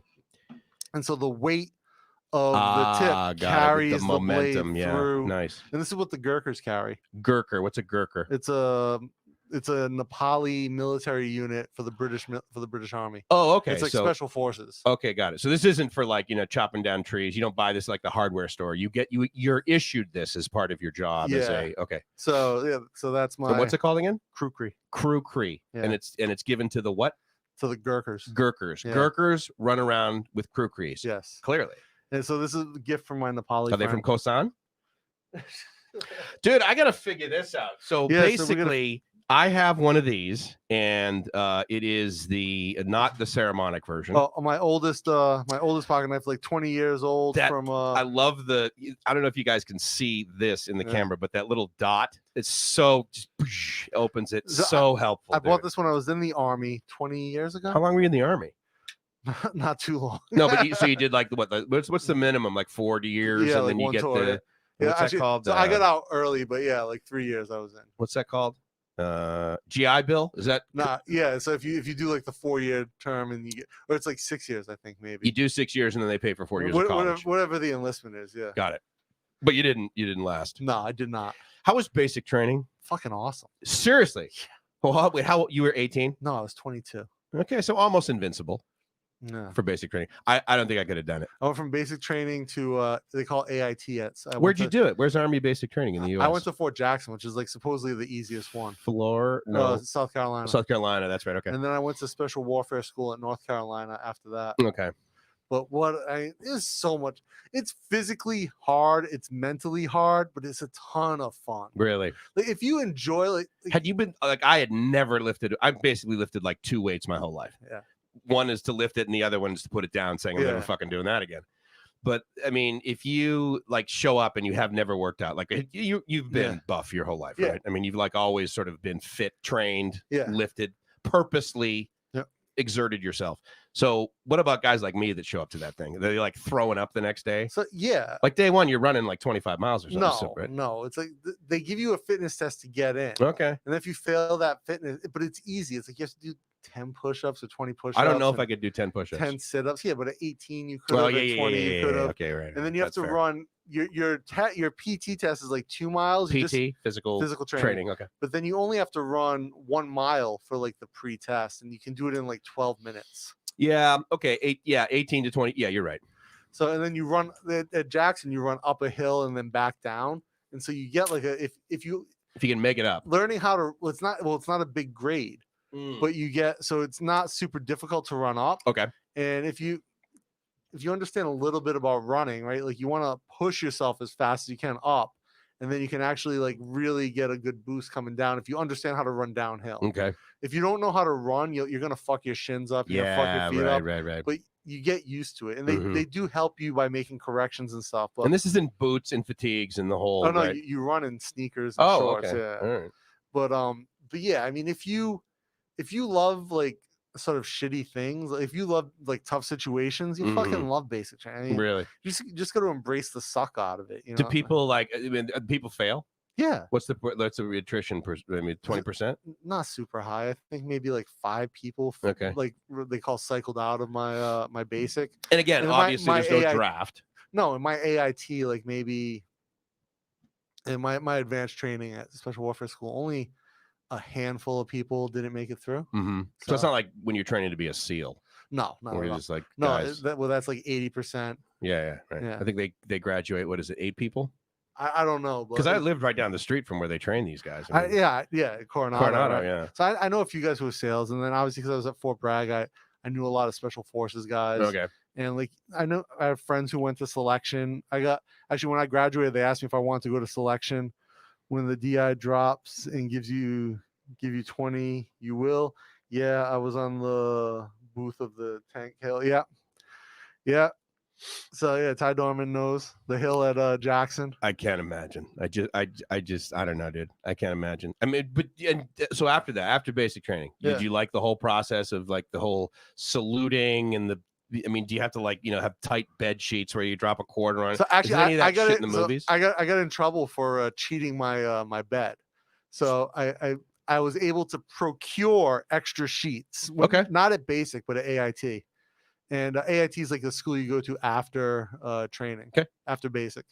And so I procured extra sheets. And so I stole them. So yes, sure. From the laundry. And so what I did was I used they call them boot blousing, like elastics, to like rig my bed up so it always looks super tight. Oh, regardless. Like, so in other words, you didn't have to make it essentially. Yeah, and then it was summertime in North Carolina, so it was humid, hot. So I just I threw one sheet over my wool blanket, and I pulled the other sheet up over me every night, and I just slept like that. Yeah, never had a problem until the Sergeant Schultz finds you. So the drill sergeants came in and fucking flipped our rooms, and they realized that my bed was like all rigged up like permanently. Okay. And, yeah, not the best day. So what happens? I mean, is it like the movies where they're like, "You're a piece of shit, get down here and suck my big dick"? I mean, is it just like ridiculous like that? Yeah, they scream at you. Yeah, they scream at you, and it's. I would be like, dude, why don't you fucking relax? Yeah, but so this is the thing, right? Like, it's not personal, right? I get it, but if you and a lot of guys took it personal. There was a guy, my roommate at AIT was a big bitch. This guy, Austin. Yeah. And they flipped our room one day, and he cried about it, saying, "I'm the perfect soldier. Why would they do?" I'm like, just shut the fuck up.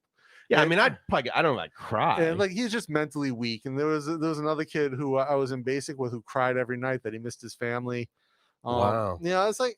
That's tough. Yeah, and there's. Why is he there? Aren't they like, look, dude, this is an indication that you probably can't do this long term? Yeah, some guys get through that. Like some guys just have that phase. But I was 22. The .com bubble had just burst. Oh God, I lost everything. Someone's got to pay me to eat. Yeah, these guys will do it. All I got to do is wear green. Well, I mean, I was in an okay situation, but I was like, I have nothing to do. Yeah, right. And like, I was like, I don't know what to do, and so I was like, well, join the army. Yeah, the army seems like why the army? Why not the Air Force? Navy. No, honestly, it was Marines. The first office I walked into. Really? Yeah. And it just seemed like I had like the cooler job. Boston. Where'd you get recruited? In Rhode Island. But okay, Rhode Island. You go to MEPS in Eastie, I guess it is. I don't know. Yeah. Wherever the MEPS building. Well, no. So MEPS is in South Station, but they put you in a hotel in Eastie. Okay. And so you stay there for the night. Initial exam, and then what? How do you get down? Airplanes or buses? They flew me to South Carolina. Okay. Ty's dropping in here. Did they have the World War II barracks when you were there, or did they have the Hollywood barracks? I heard they tore down the World War II. So I was there in 2001. Ty, I believe. I don't think they were World War II barracks. They were pretty new. They were concrete buildings, three stories high. So it's probably what you're calling the Hollywood barracks. I mean, they weren't bad. It was just like 60 bunk beds per wing, and so like the guys were on one floor, the girls were on another. How many girls? Like what? 25%? 20? It's probably like 40%. Really? Yeah. And they make it too, or they get kicked out? I mean, can't. So one of my good friends today, she's a well, not good for, like we're still close, but we're very close in basic. She's a nurse up in Wisconsin. Army nurse or like private? No, she's a private hospital nurse. Yeah. And but she was a badass physically. She's the one who like paced me for my run because I had trouble with my 2-mile run pace. Okay. So she paced me when I did my PT test. Nice. Yeah. So we were close. Yeah. How does that work? I mean, I hate, again, movies, right? I mean, it's like, oh yeah, we were Marines together. We're Marines forever, and they're always like buddies. Like, do you have buddies other than her, like from basic, that you're like, oh yeah, dude, we were in basic together. We got really tight. Yeah. My friend Andrew, he was Army band for a long time. We met in basic, and we stayed friends. So Army band, like he's playing a tuba or something like that. He's like marching. I think he was a trombone player. Trombone. Okay. So, but he went through the same friggin' thing. So you carry a gun, he carries a trombone. Yeah.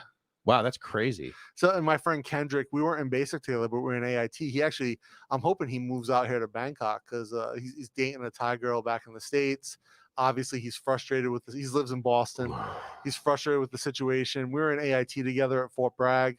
And so what's he doing now? Like technology? He's like no, he's not a tech guy. He's like an account manager or something. Where do you meet his Thai girlfriend? Here or there? In Boston. Oh, yeah. So she's a grad student. She's American, basically.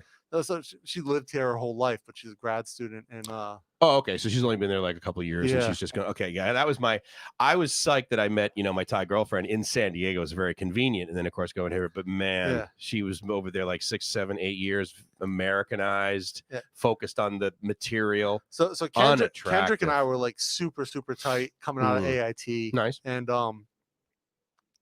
he's such an awesome dude, but he went to Iraq and I went to California to go to Monterey for DLI, for language school. A little bit different. Yeah. And so environment. And so like it changed like our paths. Like, sure. Like so he went and like he just was like, I think, disenfranchised with the entire thing. And I got disenfranchised in a different way that I ended up like a lot of it was my fault, right? So like I was not ready to accept like the structure and command of like basically I wasn't willing to just take when I got out of training. Yeah, I wasn't in the right mindset to just take orders and fucking see. That's what I thought basic training did. In other words, if you could basically accept basic training, then you were like, oh yeah, I expect people to order me around. Yeah, but so I think the thing is like. I was also a little bit older, right? I think like it's really made for like a 18, pre-20-year-old. Sure, yeah. And so, but like mentally, I was in a different place. Like, I'd already like made and lost millions. In the .com boom. Right. Started your own business. Yeah. Sold the company. Been a leader in another company. Right. And so I was at a point where I was like, the sucky part of basic. I was like. That's what it's for. You see what it is. Yeah. I think when you have a little bit more experience and you're like, oh, well, this is basically just fucking, this is all show. Yeah. This is psychologically for this. Right. Yeah. And so making my bed is stupid, but I understand the whole team based. Yeah, sure. And so then when I had like leaders who weren't as, when I had to actually deal on a working level with leaders who were in that mindset and I wasn't, I made it difficult for myself. No, you're not a good follower. Yeah. And so it just, it wasn't, the Army was awesome. I would recommend a lot of people, like or kids, like I would not go to college in America because I don't think it's worth it. Like unless you're going to Harvard or Stanford or something and you have like a certain career projection you want to follow. Depends. Yeah. It depends. But unfortunately, it is a checkbox. And I got buddies that are 50 and 60. They don't have that checkbox and it is a bitch to get it. But I think it's different now if you're like not having, if you're 20. Maybe. And I mean, there's nothing about the Army I think I didn't enjoy other than that I didn't, the negative things I caused myself. Okay. Right. So like, which was the order thing. You're like, I'm not and like I didn't put myself. Looking back on it, it would have been a mindset shift on my part that I could have done. Yeah. And I just didn't. Okay. And so I think if you put the effort in, and you can really succeed. And I think it's a great avenue for a lot of people. And there's a lot of just cool shit you can do. How long were you in? Like 3.5 years. And do you like quit it just like a job? Like you just give your resignation? You're not supposed to. but you can. I thought like it was illegal. I didn't think like AWOL, right? So, I didn't think you could just like say, oh, yeah, it's Tuesday. I feel like going somewhere else. It's a gray line. Is it really? Yeah. So you can't just walk away. I mean, like there's a process. Like anything in the government, there's a process. When you sign up, I mean, are you signing for like what, 2, 4? Is there a minimum? There's I think it's 8 years, like 4 active, 4 reserve. Jesus, I didn't know. Or like 4, like inactive reserve. And you paid for all 8 years? No. Okay. Just the active time. Just the active time. Okay. Yeah. But you got to be like what, on call? No, they call it inactive reserve. So it's like you're not on reserve really. So if there's a nuclear war, they'll bring you in, but otherwise stay home, go to Costco. Like World War III happens with China next week. Double click on Dana. Yeah. He's coming back. But obviously not anymore. I'm well past that. But like I think you can learn a lot of skills. There's great educational opportunities, especially with online learning now. The sky's the limit. Right. Right. And even no matter where you're stationed, you can further yourself. Mm-hmm. and there's just a lot of cool shit. The brotherhood, like I said, Kendrick, 20 years on, right, like 20 years later, I'm still friends with Kendrick. Yeah, my friend Mary Kay from New York, who I was in AIT with, she was the oldest, I think, in our AIT. She was in her 30s at the time. Really? And she was just a badass. Yeah. And she was, at the time, I think she was a teacher. Now I think she's director at some company. Okay. But she's done 20 years in the reserves now. So you get out. I mean, are you a veteran? No, I guess technically, yeah. Like, can you go to the VA and get prescriptions? I don't tout the whole thing. But like for me, it was a fun part of my life, but not a big part. Yeah. The biggest takeaway for me was the friendships and the camaraderie with people. Right. And like I said, my own personal experiences, reflecting on it 20 years down the road, like it as just like a 20-year-old kid who had, like I said, already made and lost millions in the .com boom. Yeah. Been CEO of a company, worked as a team leader on another startup that was Amazon backed. It's a different beast. For sure. But no, totally. Great experience, absolutely phenomenal experience. I bet that's kind of cool, dude. That's really cool. So we got Ty. He's like, I'm out. All right, Ty, man. Hey, thanks a lot, Todd. Thanks for joining us, dude. Really appreciate it. So he was there in '84. 2-story, no, definitely not wood frame barracks. So I guess, yes, I was in the Hollywoods is what you would have called them. They were old when I was there in 01, but I mean, they were like modern brutalist buildings. So they were still kind of cool. Modern brutalist. I like that. Yeah. That's good. I want to go get it. I want to get a modern brutalist. Is this condo modern brutalist? So they're just like huge concrete buildings. Right. Like just, that overbuilt brutalist style. And you're in a bunk? Yeah, so there was just 60 bunks, two rows of bunks, right, 30 each, right. And you just and in basic, I had the bottom bunk, and then when I got to AIT, I had just individual beds. Okay. But yeah, and in basic, it's just bunks, man. Like I wanted the top bunk, but they assign it to you. They do. Okay. I like sleeping on the top. I think it's better, but. Do you have to serve in the military as a young man in Thailand? And the other question is, do you have to go to the temple, shave your head, wear the orange suit? Is any of that required? Yes and no. Okay. So you do not have to serve, but you have to go to the draft lottery. Okay, so you just sign up, like, basically. Well, I think I did when I was 18. I think I had to sign up for something. So, but they don't do that anymore. So the way it works in Thailand, and I'm not 100%, but this is my understanding. Okay. I believe it's 20 years old. You have to go to what they call the draft lottery. Okay. And at the draft lottery, you'll pick you'll take a number, and if your number is like one color, you have to go into the military. If it's another, you don't. For how long? I think it's 4 years. Really? Yeah. And so, Jesus, that sucks. Is it like Korea? They have compulsory for everyone at 20, right? Yeah, well, that's the thing. I think Singapore maybe too, right? Singapore does as well, yes. Yeah. But in Singapore, for everyone. Yeah. So even male, female, lady boy. I believe so, yeah. So now in Thailand, lady boys get an exemption. They used to not.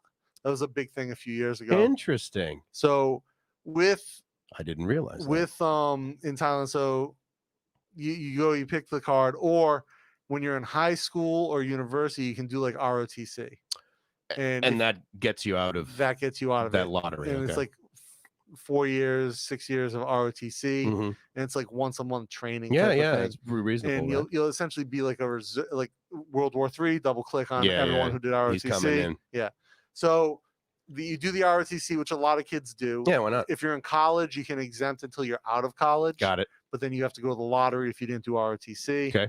But yeah, if you're a Thai citizen, you're compulsory required to either do the draft or do ROTC. All right. Now, what about the temple? What about Buddhism? What about? So yeah, yes and no, right? Like, so a lot of Thais will say like, oh, they have to do it to honor their parents. But they only go for like a week or something, right? So, some of them go for a month. Some of them go for a week. Yeah. Like, I have a friend who's CEO of a startup. He ended up doing it for a month. Okay. And he ended up doing it in India. And they do it at like 18 or something. Like, what is that? It's in their 20s usually. It's like the 22 age. Yeah. Really? Yeah. I think if you go to university, it's later. He's almost 30. And so he did it because he hadn't done it. Okay. He was focused on other stuff. But Jib didn't have to do that, for example. Like, girls only guys do it. Some girls do it, and they'll become nuns for like a certain period of time. They'll shave their heads. Is that what they call them here, nuns? Yes. Yeah, so actually, one time I was in the mall and I saw like two like really hot chicks with shaved heads and white robes, and I was like, Sinead O'Connor. Bring it. I'm all about that sinning. Nice. Yeah, it's like I have been so friggin' bad. Like two super hot Thai chicks with shaved heads wearing white robes, and like you can tell they were just doing it for like a month around the show. Right. Wow. Nice. Good for you. That's good to know. That's Bangkok Strange right Yeah, there. You're banging some cock strange right there. Like shaved head. Jesus. So usually they do that, and so I know a few people have done it, and they go away, they come back like, oh, it was nice, I relaxed. Yeah, right. And they shut off, like they're supposed to shut off all technology. And they eat once a day, right? I mean, they go through the whole alms or something in the morning before 11. But here's the thing: so they can drink whatever they want. Okay, so water, 11. Thank God. Milkshake, frappuccino. Really? Seriously? Like caffeine? I didn't think. So like when you do it for like a month, you don't go out usually. Yeah. But when you're like when you're a monk, like sometimes you'll see like a 300-pound monk. You're like, how the fuck? Yeah, you once a day. Right, exactly. How many Big Macs? He's drinking frappuccinos at like 2 o'clock, 4 o'clock, 6 o'clock. I always find it. I mean, I don't judge this, but I find it sort of entertaining or funny. I would go up to Ayutthaya and I go. Is that how you pronounce it? Ayutthaya. Go on. Yeah. So I'm up there and there's a temple and I cruise in and I just like how I feel after I leave. So I go to these things and it's like kind of cool. I may take my shoes off, maybe not. Go into the full thing. Anyway, so I always find this entertaining. Older monks standing around smoking cigarettes. Yeah. For some reason, I just think because I look at them and I'm like, oh yeah, he's pure. He's like a judge. Like he's gonna take care of me. He's gonna make me feel good. He's gonna do the whisk over my head with the water and stuff, and everything's gonna be just dandy. And then he's smoking a cigarette. And I'm like if I went up to him and like bummed it, like isn't that kind of weird? Like, hey, can I bum a cigarette? So have you ever seen like the monks covered in sakyants? What's that? Sakyant's like a Thai tattoo, like No, I've never seen tattoos. I've only seen the massive orange wrap. So the sakyants are traditionally done by monks. And is that the bamboo?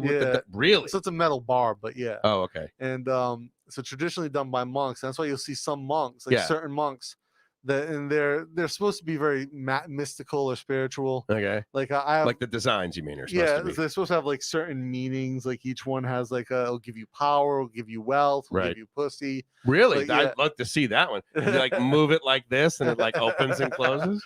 But so there's all these things, and the monk is the one who gives it the power. Got it. It's not just the design. It's like the monk will give it the power. There's a ceremony that he's touched. You'll see monks just covered head to toe. Really? And it's not uncommon.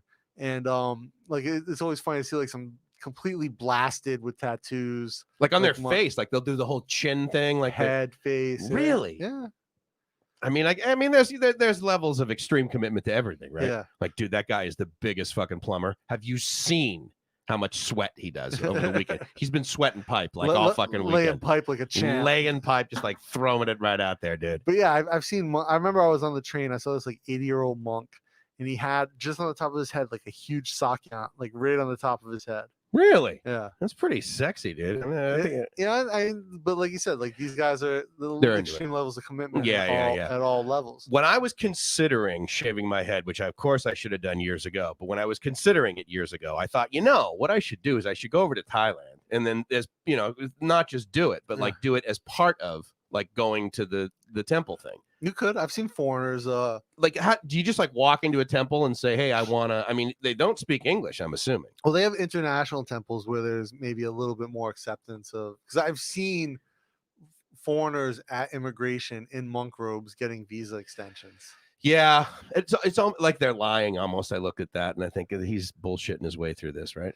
Usually they're doing their 90-day extension, their 90-day check-in or their extension. I've never seen a foreigner doing that, but no, and usually I've seen that, and they're usually with another monk who's helping them out. That makes sense. But I mean, there are special visas, I believe, for is there like a religious visa?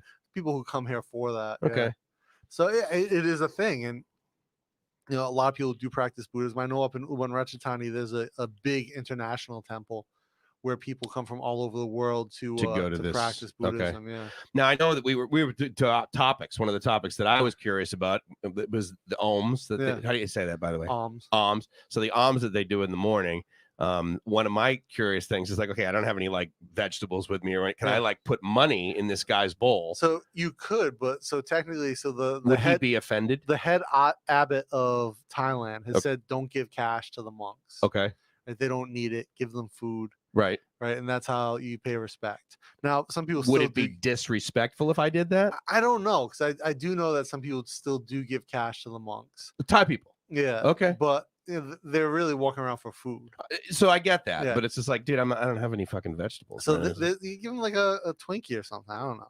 I should give them Twinkies. So be like, dude, you're looking a little emaciated. You might want to double click on some Nestle. Don't give this to 300-pound yeah, homeboy. Absolutely. Though. He's been with the caramel macchiato. So there's a Watt down the street from me, and so yeah. When is that statement not correct? Yeah, in Thailand? right. A Watt on every street. There's also a 7-Eleven every every 100 meters. Yeah, totally, dude. Across the street from each other. Yeah.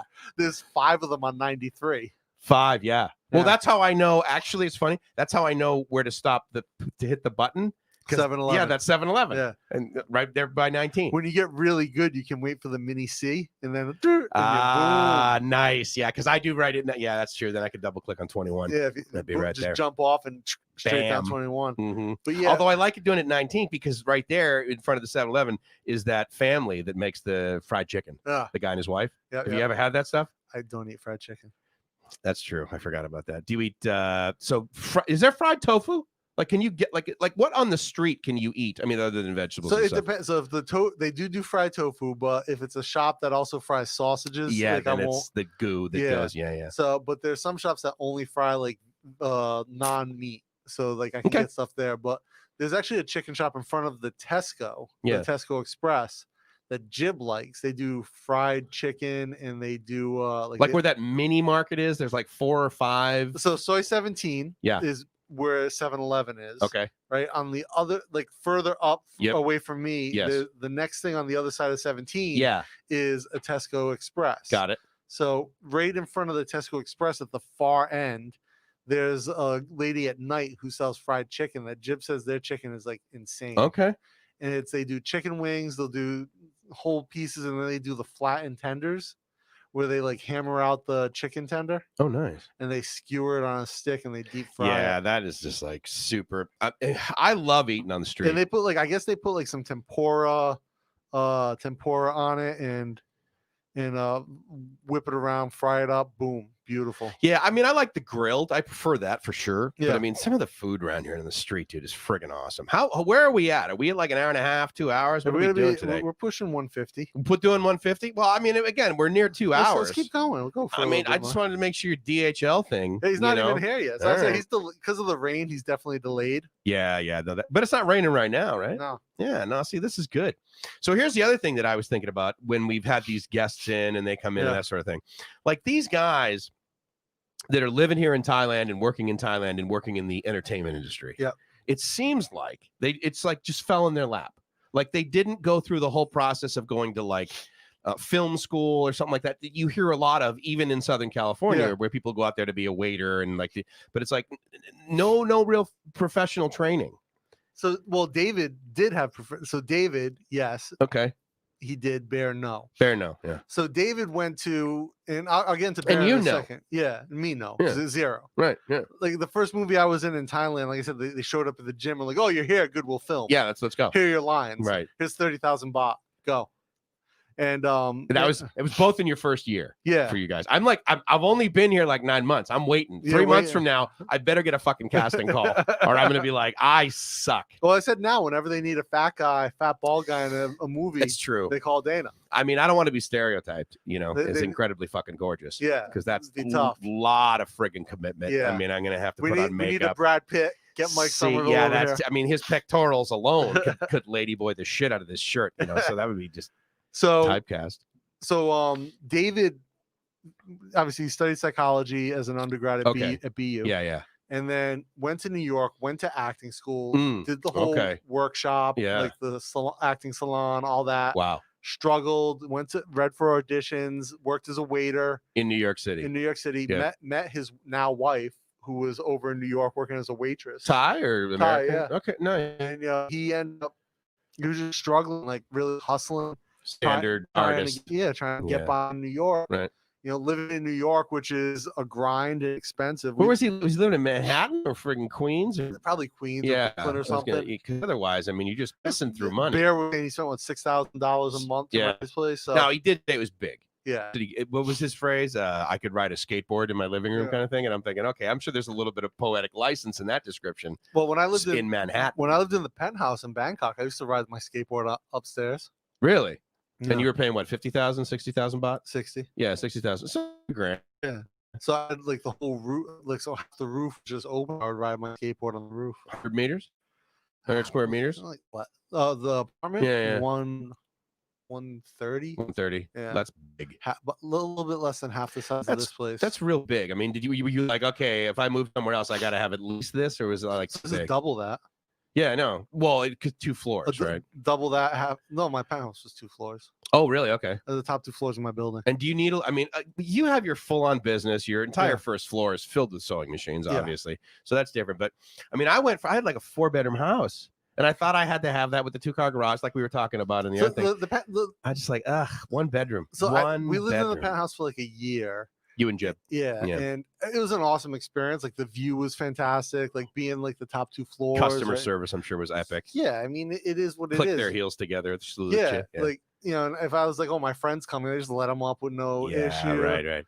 You know, but then like it comes with like, I remember being in the elevator, and there's this American chick who lived in my building who was a teacher at like this international school, and she was like going up to like, I don't know, like the 19th floor or something, and I hit it just says like a P for my floor, and she's like, oh, you live in the penthouse. I'm like, I was like, it's not that great, it's just upstairs. Yeah, right. And you know, like just trying to like, you know, like I always felt like justifying, like, right, sure. Like, people were like, oh, you live, what's that like up there? I'm like, yeah, it's okay. Well, I mean, it's very hierarchical here, even more so than in the United States, you know. So I mean, obviously there would be some.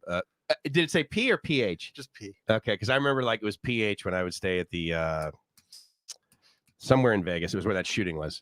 Yeah. I remember Treasure Island? No, it was further down. Anyway, Bellagio. No. It was the last one. It's like all the way at the end, past the pyramid thingy. Past Luxor. Yeah, exactly. What a dump. Luxor. Oh my God. Such a cool building though. It's a cool building, but it's a fucking shithole. Aren't they going to tear it down? They're going to, well, again, yeah, they were going to do a lot of things, you know, before this. And now I think I think they're back to bankruptcy again. But anyway, the penthouse, as far as like, it was cool. Yeah. And like I said, it was only half the roof. Okay. So like the other half was open. We had a garden. There's a helipad up above us.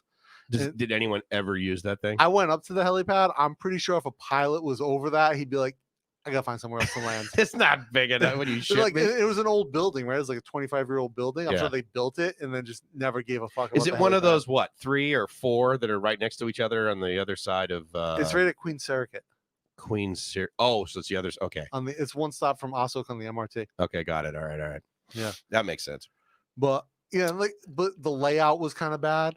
So like, it's 130, but you lose a lot of space. Yeah, well, because if you got the outside, I mean, it's not living space, right? No, that didn't include the outside space. Oh, so it's living space 130. Yeah. And then you had like this garden of how much? Same 130? No, like 5 times the size of the 130. Jesus. Yeah. Really? Yeah.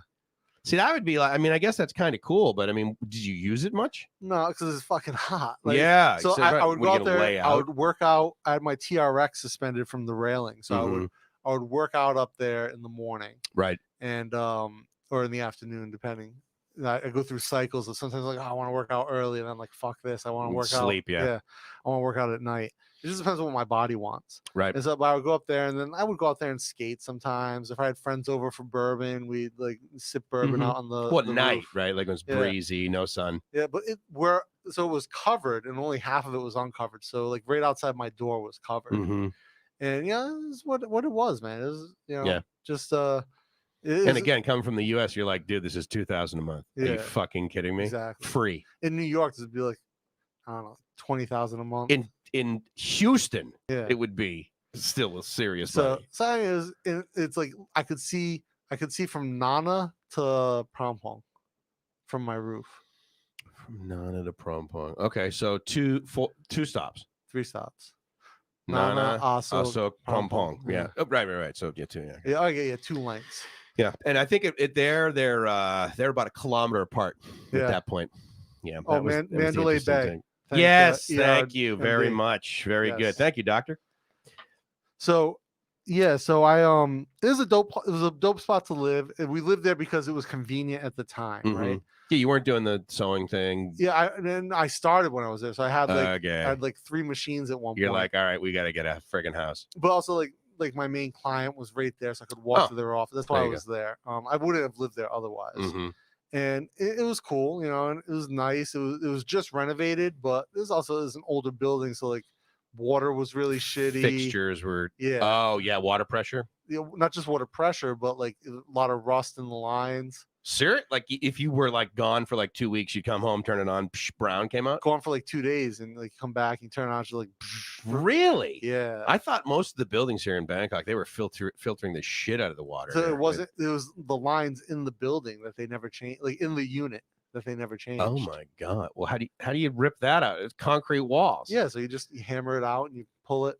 Jesus, yeah. But that's an upgrade. So, is what it is, right? But it is a dope spot. It was really cool, but we needed the space for the workshop, for the studio. Right. And so, obviously it's just a stupid amount of money to keep paying. Mm-hmm. And so when we were looking, we were like, originally we had rented another building in Prakanong, which was about twice the price of this place.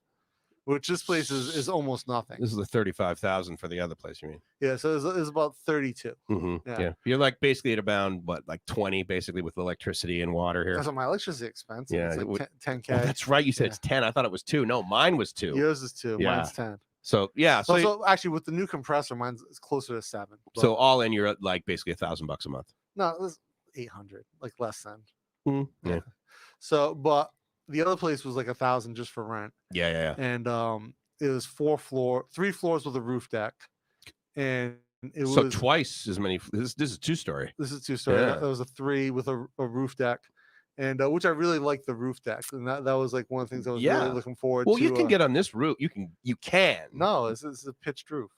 Oh yeah, so you got nothing. This is above. This is just. Listen, we've got the patio out front. On top of which I've never. It doesn't look like you because you go out through here, right? So this is the patio out back. Oh, this is where the washing machine is. Got it. Okay. So this is the back patio, and that's basically just our laundry room. Mm-hmm.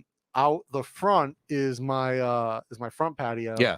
And just the compressors for the aircon are out there. Okay, you guys don't hang out there. I mean, fuck this. No shade. Yeah, I know. Well, that's the thing. I mean, I guess you could install something, right? But and then we have, what do they call it? Like a princess balcony in front of the bedroom. The bedroom. Yeah, with the over kind of an archway. It's like literally like 2.5 feet deep. Right. Like I could walk out there and fall off. Well, here's the thing. I mean, I mean, literally, I think that the every kilometer you are away from the BTS, your rent decreases by like between $2,000 and $5,000 baht a month. Yeah. Right.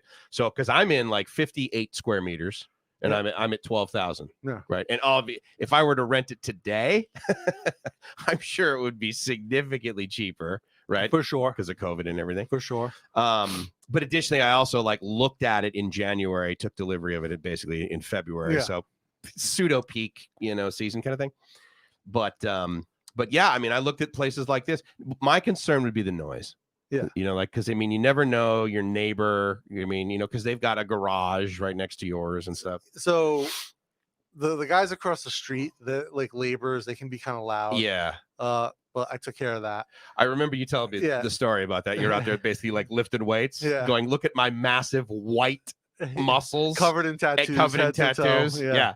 I'm like 3 times the size of my wife. Yeah. I will pummel you. Exactly. Yeah. So took care of that. And you just flop it on dropped it on the table. Yeah, basically. I've been in the army. So when we first moved in here and I built the studio, I was recording a show from Malaysia, a radio show. Okay.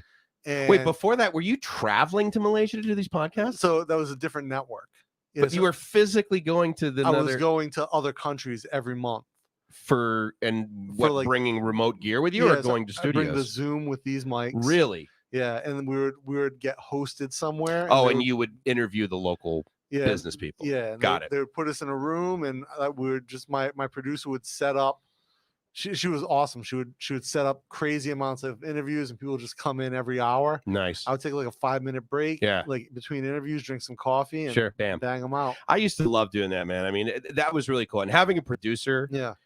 Because of course you and I, we like doing the technical part. Yep. And finally today we're actually friggin' good at it. Yeah.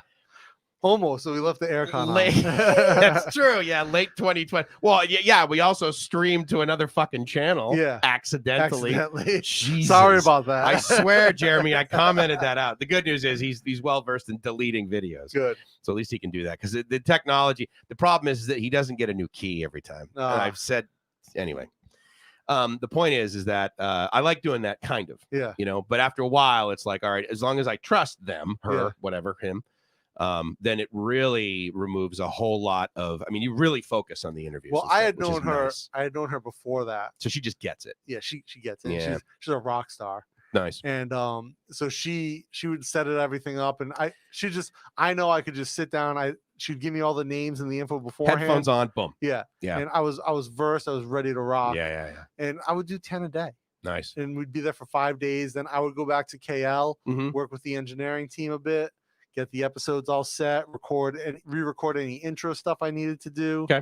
Outros, whatever. Yeah, we got to do that. We got to do some intro, outro stuff. Yeah. We got to get some lady boys up here. Absolutely. I don't know why I always default to that, but thank God you agree with me. But I was saying, when I first moved in here, I was recording my radio show from Malaysia for a BFM. And so it was a mini series. There's 12 episodes, and they asked me to do a 13th episode, like a recap. It was audio only, wasn't it? Audio only. Yeah. But when I moved in here, I was scheduling interviews, and then oh my God, you told me the story. The guys next door bought that unit. And now my next door neighbors are fucking awesome. Right. Really cool. And actually, the guy wants to be a YouTuber. He's telling me the other day. He just bought a motorbike. It's like a 650. What does he buy? 400cc motorbike. Which, if you don't know, I mean, that sounds like you're a total pussy, right? If you're in the United States, that is a gigantic. My motorbike. DHL guy I see him back on the street. Do you want to talk about the motorbike, and I'll be back? Okay, so Dana comes up, right, and we had just finished one of the interviews. Oh, what's your laptop? And thanks, yeah. And he's letting the guests go. So the guests basically they cruise outside, and he's like waiting for the grab, basically the Uber of over here. And so he's outside, I'm talking to his wife, and I'm having a great conversation and everything. And then I think to myself, God, he's been outside for like 15, 20 minutes. He comes back and he's like, babe, you should see this motorbike that he's got next door. It's like totally awesome. And I'm thinking, oh yeah, it's probably like a nice Suzuki, it's like 250 maybe. He's like, it's like a 450. I'm thinking, oh my God, that is so big over here. Because the majority, like if you come over here as a tourist, right? Anywhere you sort of arrive that is like a tourist area, you will see bike after bike after bike after bike after bike. And usually what they are Honda Clicks, like walk through, or sometimes, they'll have the other one that's like the back seat is like really square, tons of storage underneath it. But you're looking at like, usually it's like 125cc. A lot of times you'll be able to sort of upgrade, get a PCX or other versions like that. And, dude, I am totally putting this up there, Cody. You know that. You absolutely know that. They are cool people. People are cool people. People are my favorite kind of humans. That's why I love hanging out with you guys. And by the way, thank you guys for coming over to this podcast, because I know it's, it's like a new thing that Dana and I are doing. It's something that he's done by himself. It's something that I've done by myself. But the fact that we're like doing this on YouTube, that's the real new part. We have decided that, that's a really good platform to get out there, even for a podcast. And it's very easy to just, connect a microphone. Well, it's very easy to connect the microphone. It's very easy to connect the camera, unless you're totally incompetent like we've been up until today. Now we're absolute experts and we can do this stuff all day long. But so he's checking out this motorbike, and the guy, I guess, said to him, and he's back so he can sort of revisit this. But the guy's like, "Oh yeah, I got this motorbike, and now I want to do all these. I want to have a YouTube channel, and I want to talk about, what does he want to talk, like motorbikes, or does he want to just like do his own, like his life on the motorbike? Like, what is he focused on for?" Yeah, so he's an office guy. I think he's like head of marketing for Singha or something. Okay, or like a branch of Singha. All right. Singha Corporation. Yeah. Not necessarily the bear. Right. But so he bought a motorcycle, and he just had a kid too, right? This guy spends money, like he just bought new rims for his car. But see, that's the thing. That's the beauty of it. I mean, his rent's probably the same as yours, or he may even own the place. He owns that. Yeah. So he's got zero monthly. So, I was saying they renovated as soon as they moved in. Yeah, so I had made all these appointments. I'm like, and I'm like, I asked him, like, what time are they going to start work? What time are they going to finish? Yeah. And he's like 9 to 5 every day. And so I'm like, all right. So I'd schedule interviews for like 7:30 my time in the morning. Got it. And they would start fucking jackhammering at 8 a.m. Yeah. So I'd be like, overachievers in the construction industry. What the fuck? And then they'd work until like 6:30. Which, if you're him, he's psyched, right? Because they're getting the. Well, they were behind schedule. Yeah. And I'm like, dude, I fucking scheduled my interviews. Yeah. We worked it out. He was cool with it, or did he tell his guys, or he's like, dude, no, we're behind. I'm sorry, but I really need to double click. He told us, I'm like, look, I've got interviews scheduled. Like you told me I could. Yeah, they wouldn't be hammering. Yeah. And he's like, okay, I'll talk to them. I'm sorry. He's super cool. He's super cool guy. Yeah, right. But anyway, so yeah, he buys this motorcycle. Yeah, 400cc. Like in 400cc in the US, you guys are like, oh, that's so small. Yeah, no, but here that is a really fucking cool. It's a monster of a bike. Yeah. As far as like an average bike here is like 120, 105 cc. 110 is common. What's the one that's got the shifter on the left? Because I know, like, obviously the Click is very popular, but there's the other one that you said is the most popular Honda in all of Asia. The Honda Cub, or the Wave is the cheaper version of it. Yeah, the Wave that's got the right. Yeah, it's a 110cc. It's a centrifugal clutch. Yeah. So it's like you rev up, shift, rev down. And then the sit. Oh, so here's a question on motorbikes. Yeah. So I've been told that the one where you kind of sit back and you can put your feet up like this kind of thing, is that the PCX? Does that style? Yeah, like the one that Bear has is a PCX. I didn't see his. Oh, so it's like full bodied, and it's like a big scooter. Yeah, but basically you're straddling the seat kind of thing. Because the thing that sucks about the step through the Click, more than 30 minutes on that thing, my ass is bumming me out. I'm distracted. I can't go for long rides. Yeah. So with so the bike, like I like my bike. Yeah, because or the Wave or the Cub are you're hugging. It's called an underbone. Okay. And so it has like one pipe that comes like one piece of body that comes through on the frame, and then they usually put fairings around it and stuff. But yeah, you have it just feels a little bit better to control. Your legs are like hugging the gas tank kind of thing, and you're able to. Yeah, I get it. Whereas with the Click, it's the step through.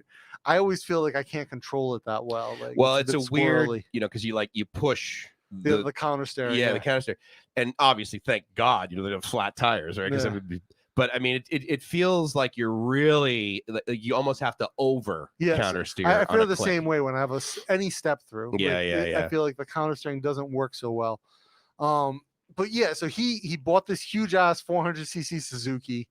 2-cylinder is 400. I don't know. All right. I don't know the specs on the engine, but it's a Suzuki, which are crazy expensive here. Really? And I used to have a Suzuki Raider, which was like $2,000, 80,000 baht, a little bit more than 2,000. The one you got now is about the same, right? About $1,000, $2,000. Ride around on the kitchen chair. This is a true statement. Yeah. For the 125s. So the one I have now is like maybe 1,500. When I bought it new a few years ago. Okay. The Honda MSX. I like Hondas because for sure. They run forever. You can have them fixed anywhere. No, you could literally be driving down the side of the road and it could break, and you could just like go up to some guy, and if he couldn't fix it, he'd be like, "Well, hold on, let's walk less than 100 meters." Yeah. And there will be a vulcanization thing. Yeah. You can always fix the tire. Yeah. So, but yeah, Hondas are great bikes, but Suzuki's are good too. So he buys this big Suzuki, and he's like, "Oh, I want to be a moto vlog YouTuber." Okay. And he wants to make content about basically his Monday to Friday life is super boring, and he basically wants to make content about being a weekend warrior on his motorcycle. There you go. Like going out to like Pattaya, Nakhon, like all these places on his motorbike with his friends. That's cool. Which is cool. I mean, and so I've taken motorbike trips in Thailand, and it can be a bit draining, like because you're riding. Motorcycles are not allowed on the expressway here. Yeah, so back roads. But again, that's kind of the part that you want to do. Like you don't get a motorbike, you're like, oh, I can't wait to go on this 7-lane I-95 for like the next 4 hours. Well, I don't know. So one time I took I probably shouldn't say this, but when I had a CBR, I took it up on the elevated expressway out in Pathum Thani where there's no tolls. Okay. So there's no checkpoint. Okay. And is this like illegal? Is that why you're not supposed to ride motorbikes on the? You're not supposed to be up on the elevated expressway with the bikes, right? But it's like one stretch and it dumps right into the main road. So I take my CBR up there. Yeah. I just opened it like middle of the day on a weekday. There's like almost no traffic. So what are you doing? Like 140 kilometers? You're going fast. Okay. And you're up there and you just open it up and just. Yeah. See, I don't. It frightens me. I wouldn't do it. I wouldn't do it now. Okay, But right. I did it then. Back when you were full of testosterone. and like Bear said, when he first got his scooter out here, it's like having a death wish, right? Like, yeah, totally. And you're lane splitting at like 100 kilometers an hour. No one will ever open their door. So I used to, when Jib and I first started to date, I would take my bike out to visit her at Mahidol, and from Bangkok, where my dorm was, and I would go out there, or where my lab was in Bangkok. I was living in an apartment at the time, and I would go out to see her, and it was like I had to take this service road to get out there. It's like only there's some cars, but it's mostly like trucks, like pickup trucks, like, delivering. Or like picking up like gravel. There's a couple gravel factories out there. You don't want to get near that with a motorbike. No, but it's a beautiful like road, like well maintained. But yeah, just like the traffic on there, and everyone's going at maximum speed. Yeah. And so coming the back, trucks I hate.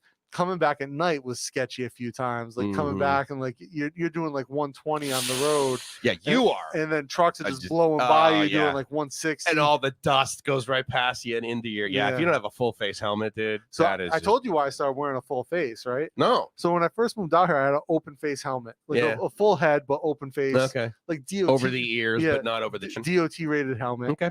And I was on a different service road going between my lab and my dorm. And a rock came off one of these gravel trucks and just like bounced. This is weird because you kind of see it bouncing. Yeah, and you're like, okay, it's gonna go over me, right? Yeah, I'm like, is it just gonna go past me? And it hit me right in the chin. Jesus. And busted my lip open. I thought I broke a tooth. Luckily, I didn't. Yeah. But like, just busted my lip right open. I was like, what the fuck? But were you like? I mean, that could be the more dangerous part, right? Is it distracts you significantly, such that you like, you do something crazy. Yeah. And so, but like, I just kept true. Really? Good for you. And just kept going. But yeah, it was that. So after that, I literally drove to the motorcycle shop and bought a full face helmet. And what do they cost here? $100? It was like $3,000. Yeah. It was like a modular. It was a DOT rated LS2. $100 to save my life all day long. All right, I got to take a break. I got to hit so you got to take it over for now. All right. So motorcycle riding in Thailand is definitely unique. And for you guys who have ever come out here and ridden a scooter, ridden a motorcycle, there's a reason Thailand has the most deadly roads, but it also is like one of the most fun ways to get around. But you just have to realize that people drive not necessarily to the laws of the road, but just whatever the fuck they want. So if they want to just go, they go. And like you'll see people drive the wrong way on a main road. And it's not uncommon to see someone, you're driving and there's a car coming against traffic, like just hugging the corner. Happens all the time. Or people making U-turns across like 6 lanes of traffic just because they have to get somewhere that's on the other side of the road. So all very, very common. I know Mike drives out here. He has a license. He actually took the test. When I went, I didn't take a test. I just converted my American license. I think we talked about this before on the show. But, scooter wise, for me, you always see big bikes in Bangkok. And I think a lot of people have the idea like, oh, getting a big bike, like a 650cc CBR or like a Suzuki or Ducatis are really popular out here. Getting like 1,000cc Ducati. And now we start to see Harleys. Like they're just always stuck in traffic. Cody, what are you saying, man? Honestly, when I drove around Koh Samui, I was surprised how much space people gave me. So Koh Samui is a bit different than Bangkok. I don't know Cody, if you ever drove in Bangkok, but it's not quite the same experience as driving out on one of the islands. So on the islands where scooters are kind of like the more predominant vehicle, they're predominant here in Bangkok, but there's just so many cars as well. And everyone's like lane splitting, especially if you're on Sukhumvit, you're on Wipavadi, everyone's lane splitting through the space. But if you're down in like Koh Samui or Koh Phangan, just love it. Perfect timing. Did you just say Koh Samui? Koh Samui. Koh Samui. All right. I just wanted to make sure. Koh Samui, Koh Samet. Koh Samet. All those places, like driving a scooter, you have a lot more space on the road. Whereas in Bangkok, there's none. But you see people like, I have a lot of friends who went out and bought like big bikes. They even have lanes they have like the symbol of the bicycle on it. Yeah. Like that was in, I think Koh Phangan had that. They had like a 4-lane road basically. Well, like more like a 2.5 lane road. And so like there would be the car lanes, but then over on the edges there would be like, a good 2 meters, right? Just for the motorbikes. For the most part. I love that. That was great. All right, what did Cody say? So he said I was suspected to be at a different level. See, drove around in Koh Samui. He spells it correctly. Yeah. So guess it's always the phonetical spelling. I love people that debate about the spelling of Thai words in English. Yeah. It's like, dude, it's just the like K-O Samui or K-O-H, right? I mean, it's Tong Lo. Here's what's funny is technically it's Koh Phuket, right? I mean, it's an island, yeah. So technically, but everyone calls it Phuket because Phuket's actually a province as well. Right, yeah. And then Phuket town, they have But what's funny is the way that I just figured that out is I was where was I? I think I was in Surat Thani, like in downtown, like away from the airport. I just took it to downtown. I walked around a little bit. It was like kind of interesting. And then they had buses, and the buses, they usually like say the city that they're going to on top of it, right? And this one says Koh Phuket. And I looked at it, I'm like, oh, that's kind of weird. And I'm like, well, wait, that totally makes sense because I like going to this island, right? Are you still DHLing? No, I'm just chatting with the guy who I shipped DHL to. All right, cool. And that got up pretty easy. Yeah. Are they the best shippers around here? For Thailand, yeah. What about carry? Because I see those orange trucks for domestic, friggin' everywhere. Like Thailand to Thailand, carry all like big packages all day long. Really? Carry Express, yeah. Okay, and then what about Thai Post? I've heard that they're actually pretty reliable. Very reliable. Okay. Yeah, so for small, like I have customers that I ship domestic to, small packages. Yeah.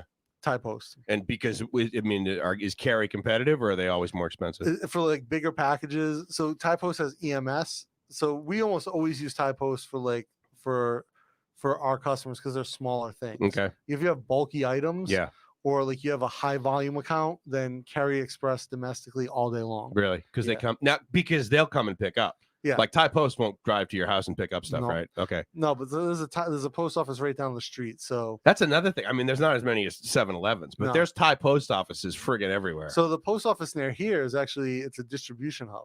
Okay. So like I can just pop in though and drop my stuff off. So there's never a long line. Yeah. Right. Like the one that we tried to go to that night Take at a number. Prakanong, yeah. Like that's a retail post office. Yeah. So, right. Like there's always a huge line. But actually I went there the other day. I didn't have to wait.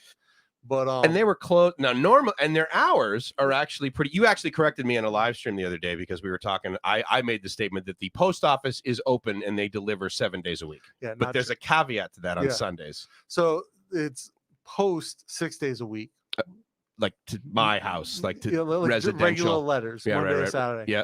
Package delivery via EMS 7 days a week. EMS, what's that? EMS is like the I don't want to say electronic mail emergency mail service or so it's like the upgraded mail. Like okay, it's like it's a much more expensive form of delivery. Like express mail service. Express, EMS. Yeah, okay, right. And so they deliver 7 days a week. Is it like the FedEx for the local? Basically, it's like the post office version of FedEx, maybe. And then best city in the world 8 days a week. Best city in the world 8 days a week. Yeah. What does that mean? That's what I said when you said got it. I said mail 6 days, package 7, best city in the world 8. So that's an interesting discussion, right? Because again, many times I have said in the next 5 to 10 years, Bangkok is going to be the best city in the world. And you immediately, every single time, always respond with best city in the world now. Already. So I don't want to, it's not going to be like a debate, but I'll tell you why I say that is because I don't think that in other words, what I think about is like how New York City, and I never really loved New York City, but how New York City, many people in the entire world would be like, oh, I wanted to go to New York. Yeah. Like it was like do you think that New York City was the best city in the world, like for a while there? Yeah, for sure. Yeah. Because it had like public transportation. Yeah. Yes, there was crime in areas, that sort of thing. There's always bad areas. But the crime, so here's the thing, like griminess and crime kind of add to a city's allure. No, absolutely, yeah. Singapore is too clean, too safe. I don't feel like anyone's gonna stab me at 2 a.m. Yeah, like in the bad areas. Right. Bad areas in air quotes of Singapore. Yeah, which is what the 5 floors of horrors. What's that place called? 4 floors of horrors. Yeah. But I like 5. I like a little bit more horror. You like a little bit more horror than me? Like about just another 25% horror. I'm a 2 floors of horrors guy. Really? You can like knock it out in 2 floors? See, that's all I take. I like variety. Yeah. See, that's the thing. I'm pretty monochromatic when it comes to my horrors. I guess we'll basically just agree to disagree. Yeah, I guess so. That's as fucking mature as we're gonna get out. Yeah, I think we're gonna disagree about what? About friggin' prostitutes. That was basically a key. Boom, Aztec. Boom, all day. He agrees with me. Bangkok is the best city in the world already. 10 years ago, my man. And it's interesting. The only reason I sort of say that, and again, I'm not, if anyone were to tell me like, oh yeah, this city's better than Bangkok, the majority of the time I can respond in less than 6 seconds of why it's not. Yeah. Like, okay, does it have this? Does it have trains that are 99.5% fucking on time all the time? Yeah. I mean, it's just, and the customer service overall at basically like the 3-star level and above is amazing. Yes. Customer service from people making rice on the street is good. Yes.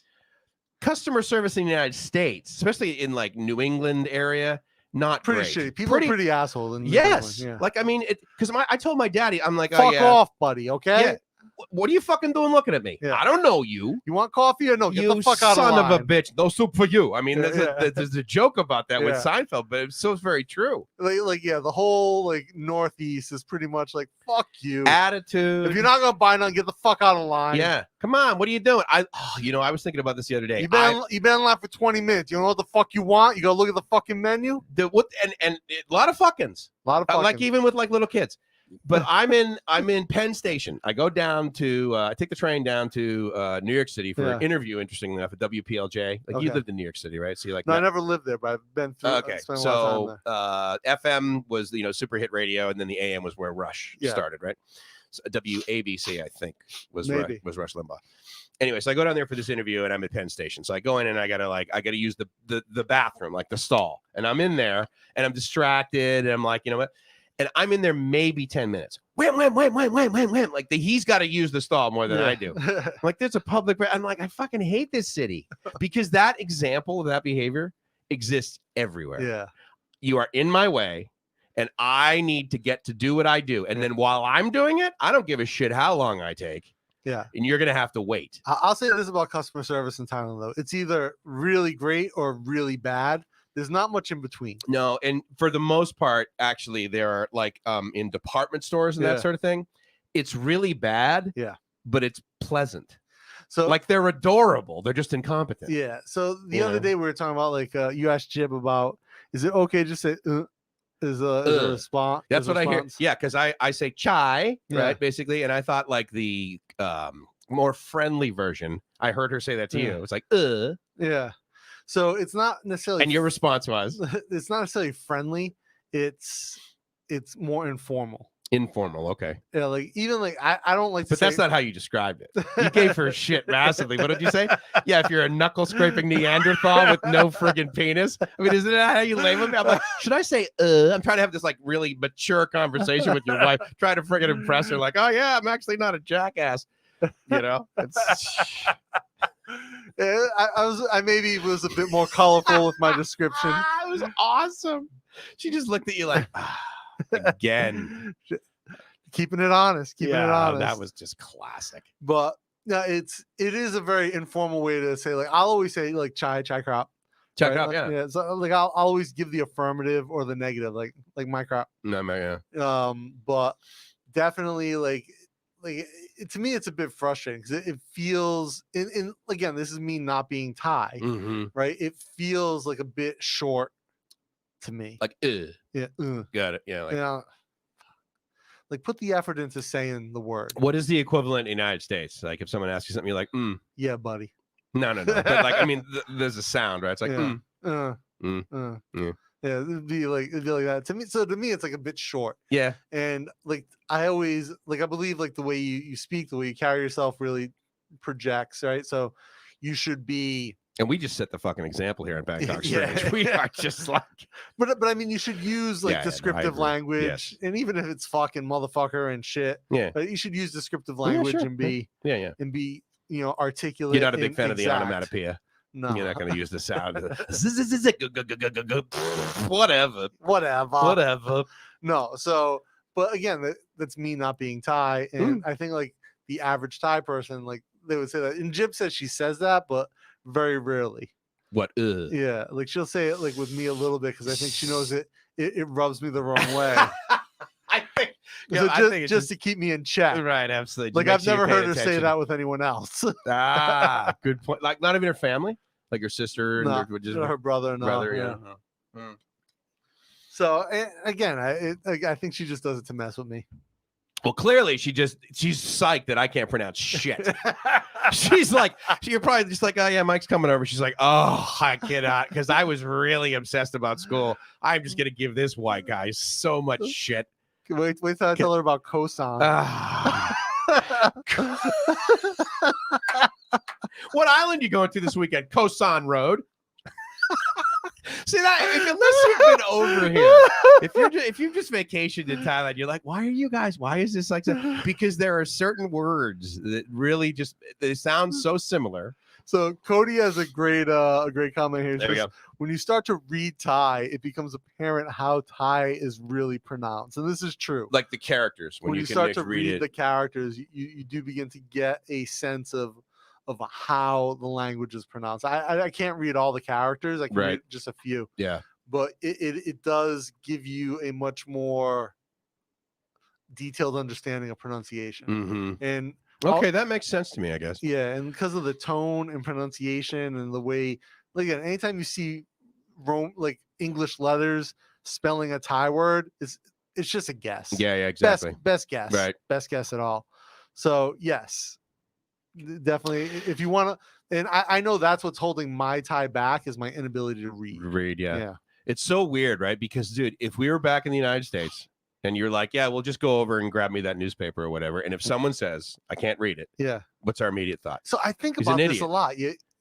So I am technically illiterate. I'm totally illiterate. Yeah, completely. And I was thinking about that walking down the street the other day. I'm like, man, I am like almost the least educated Thai version of like somebody. I mean, anyone in the United States, it's like they can't read. They're that's a big deal. Yeah. That's like, oh my God, did you only make it to like, I don't know what, first grade? First grade, basically. Yeah.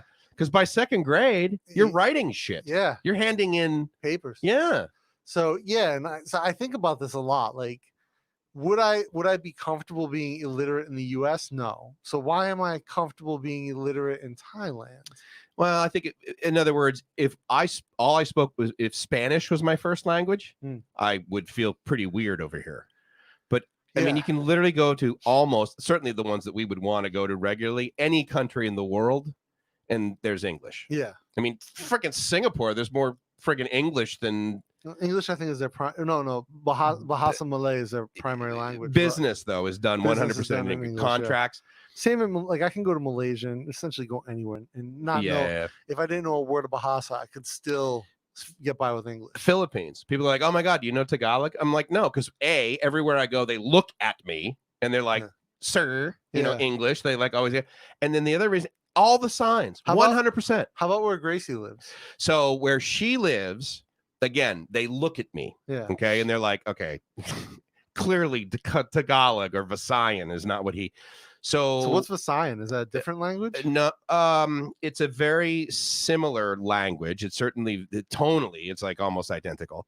There's a little bit of accent to it, but there are words that are completely different in Visayan. It's not like English, like from Boston and English from Texas. Okay, or like North Carolina or something. It's not just an accent. It is a like Gracie and I have been somewhere, so it's regional. Yeah. So the Visayas is like an island, right? Aclanian is another one, so that they speak, and then I don't know how many dialects there are, for God's sake, in the Philippines. There's like 100, 200, 300, 1,000, whatever. But I mean, it's so significant that when Gracie and I were vacationing, the woman that owned the place was Filipino, but she always spoke with her in English. And I said, well, why do you guys do that? Is it just because I'm here? Like, and you're trying to, she goes, no, she speaks Visayan. And I'm like, what do you mean? I thought she was like speaking Tagalog to you. She's like, no, I had literally no clue what she was saying to me. Oh, wow. And it's that different. Yeah. So they default to English.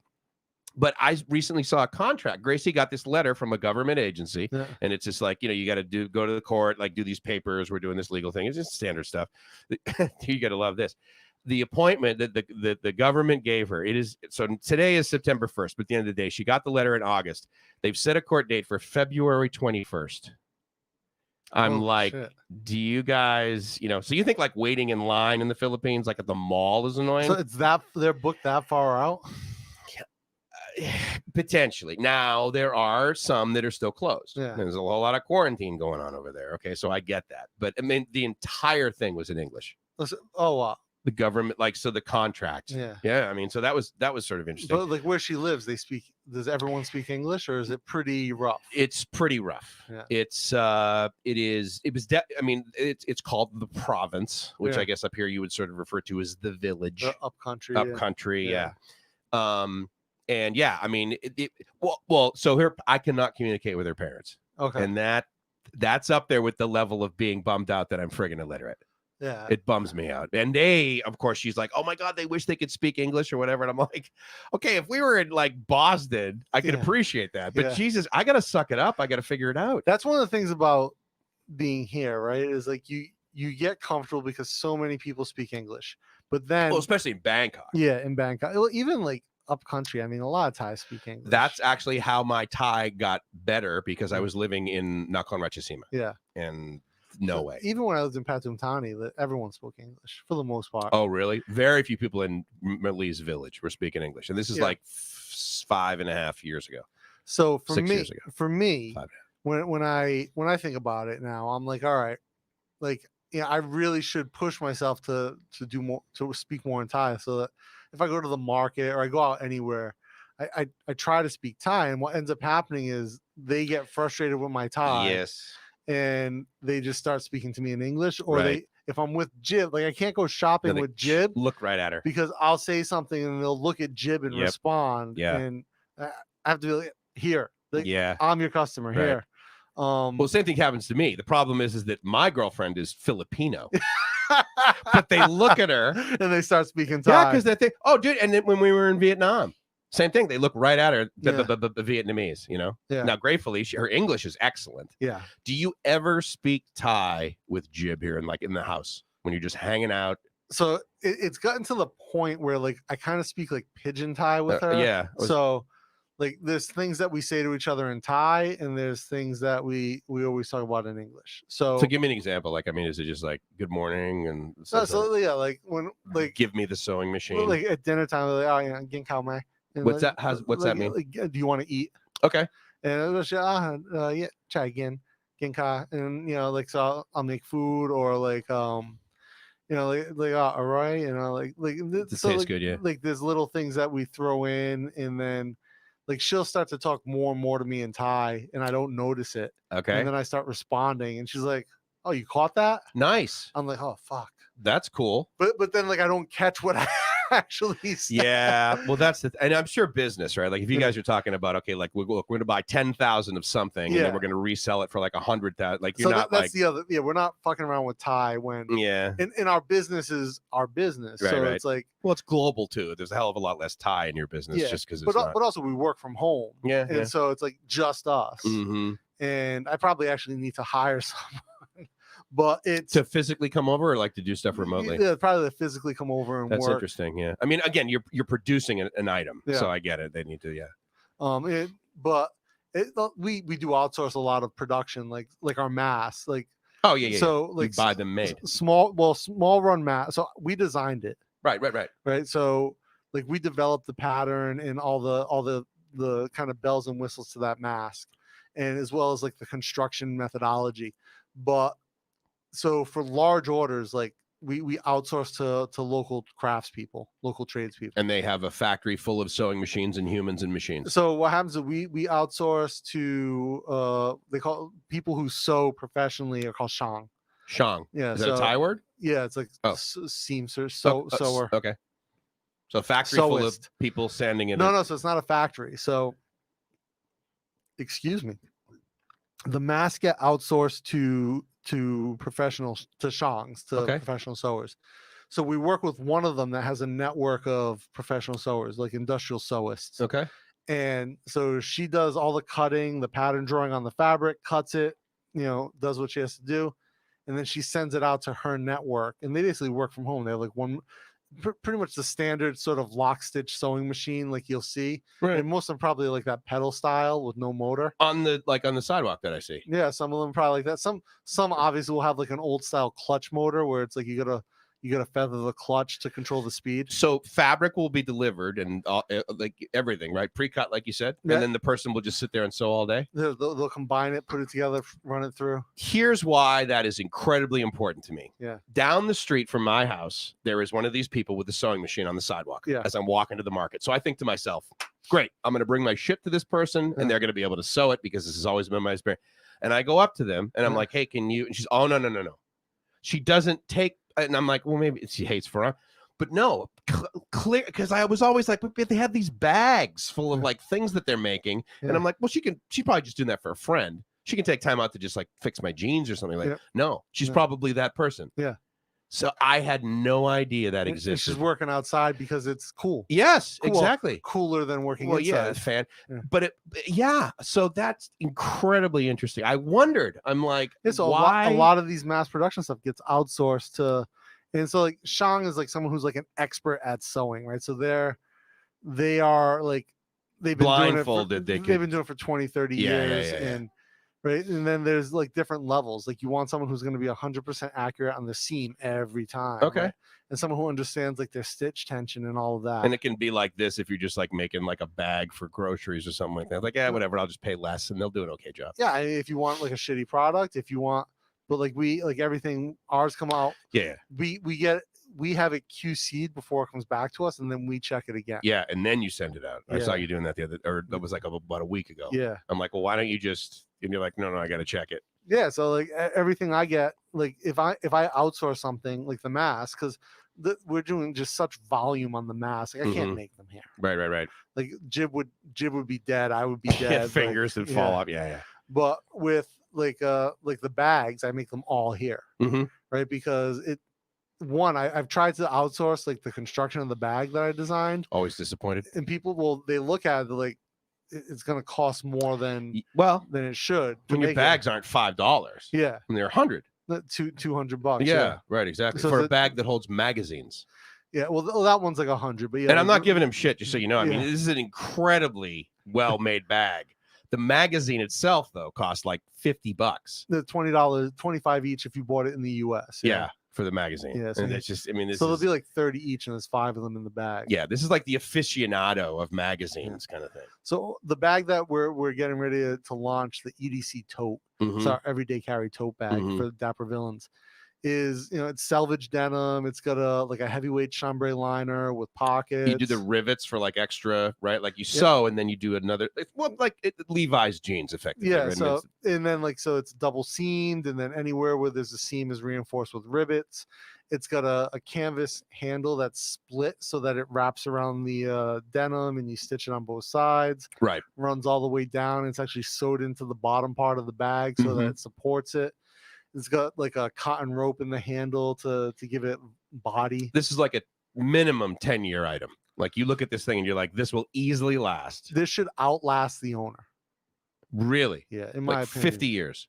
Yeah, I mean, you should be able to, take this, carry this every day. It's your everyday carry bag. It should last forever if you take care of it. Yeah. But again, it's denim. So I think to myself, okay, but like, do really good jeans last that long? And like really good jeans I bought before for like anything north of about $150 in jeans, maybe sometimes 100, easily 10 years. Yeah. You can wash them like almost every other day. And how often are you going to wash a bag?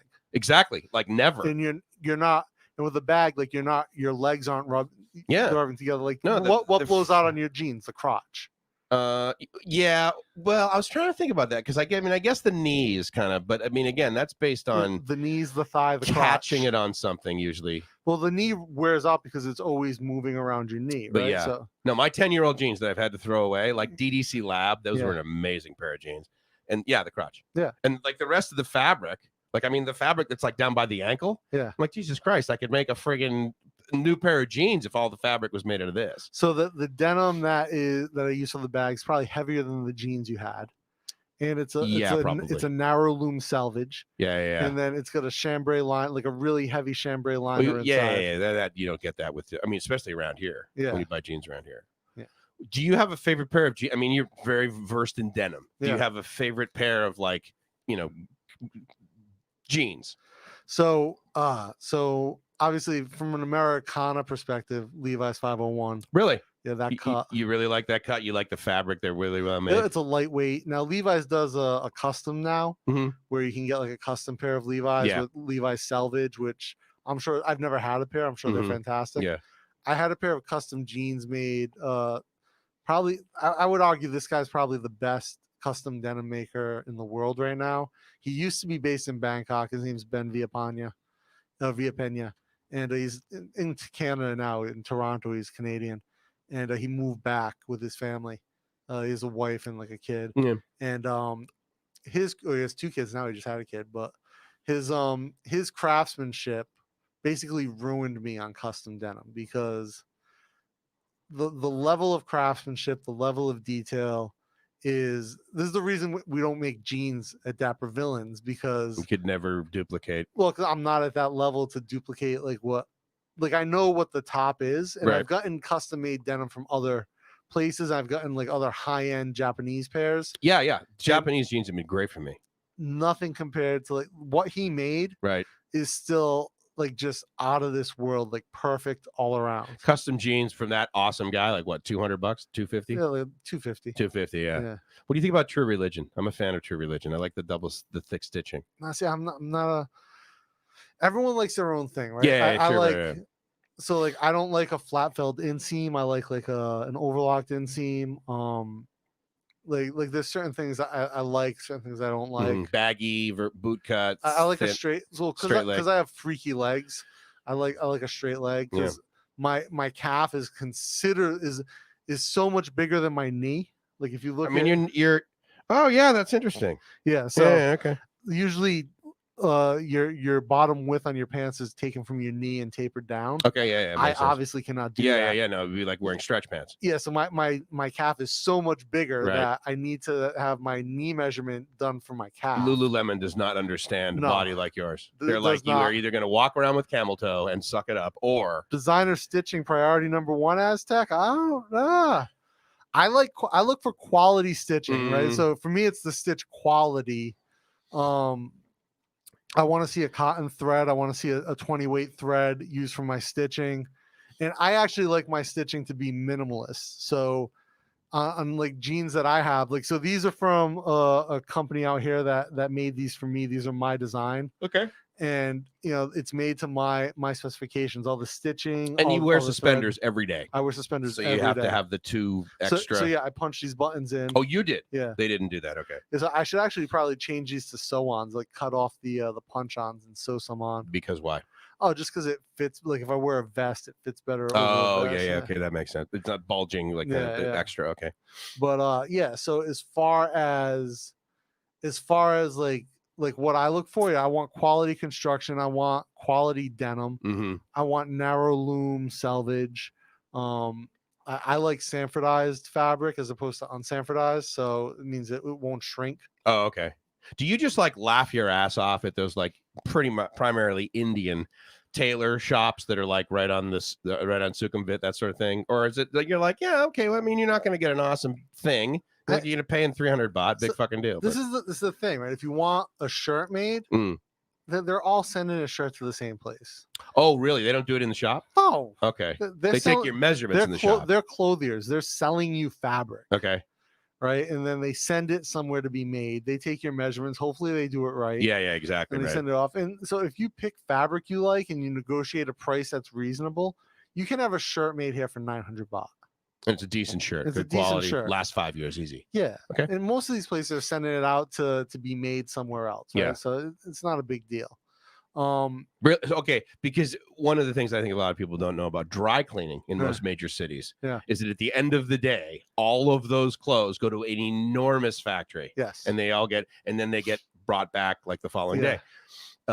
I mean, again, if you're going to do it in 1 hour, yes, the guy has a thing in the back and it's like 70 times the cost, but he can get it to you by 4 o'clock. Yeah. So he can press a shirt. But for the most part, so is that same here? I mean, they're like warehouses full of people like making these shirts. Yeah. That are probably actually bankrupt right now. Yeah. Yeah, for sure. I wonder. So wow. if you I wonder what they're gonna do. I mean, what do you can you retool that? No, I mean, it's just sewing machine. So every shirt is essentially made with a lock stitch. Okay. So some of them use a 1 needle, some use a 2 needle, some just they'll use a 1 needle and make it look like a 2 needle, so they'll just double do the seams. Okay. Right? So, some like really high end shirts will be flat felled on the inside seam and up the sleeve. So it just depends on what it is. But for a suit, if you go to one of these tailor shops in MBK on the side of the road, you're going to get a shitty polyblend wool suit with interfacing all up inside of it, a little bit of padding. They're going to, and look, they don't understand liner, right? Yeah, it's going to be a cheap, poly liner. Mm-hmm. And this is the thing, like you get what you pay for, Yeah, right? If sure, you're paying $250 for a suit, you're getting a $250 suit. It just might be made closer to your measurements. Mm-hmm. Right, which is probably the same as buying like a $400 off the shelf suit in the U.S. And then they get it tailored. Yeah. So I mean, is it a good quality suit? No. Will it last? No. Will it do the trick for 1 or 2 days? Yes. Yeah, absolutely. Yeah, sure. Yeah. Now I don't wear jackets anymore anyway. Yeah, because right. Totally. it's the tropics. It's fucking 1,000 degrees here. It's hard to put pants on. I'll throw a vest on. Mm-hmm. Right? Yeah, I'm giving a presentation on a Thursday about design methodologies at that event I was telling you about. So I'll wear a vest with a shirt and jeans. I'll throw my Nanyang's on and rock out. But if most days I'm wearing shorts, a t-shirt, maybe a short sleeve button up, and if I need to be fancy, I'll throw a vest on. Even with the shorts, I'll throw a waistcoat and rock that. I won't wear a tie. Yeah, that's rare here. I'll rock a neckerchief. If I'm wearing a button-up shirt, I'll have a neckerchief on. Yeah, sure. You're into those neckerchiefs. Yeah. So I'll throw a neckerchief, and usually instead of tying it, I'll put like the little ring to hold it up, and I'll tuck it in. And like I said the other day, the only time I've ever seen that, and I saw it yesterday on the BTS, is Cub Scouts. Yeah, so Boy Scouts. That's different though, right? Because they leave around it the back. Yeah, and you're doing it in the front. Yeah, and that's like a whole they have their own thing where they roll it and right. But neckerchief is much more of like a casual kind of like dapper thing. So remember that shirt that I wore on the recent podcast, and it's got patches and that sort of thing, and there's a hole in it, jib, patched it up. So, and she's gonna contact her friend. So she did. And so if you want a custom shirt from him, 1,500 baht.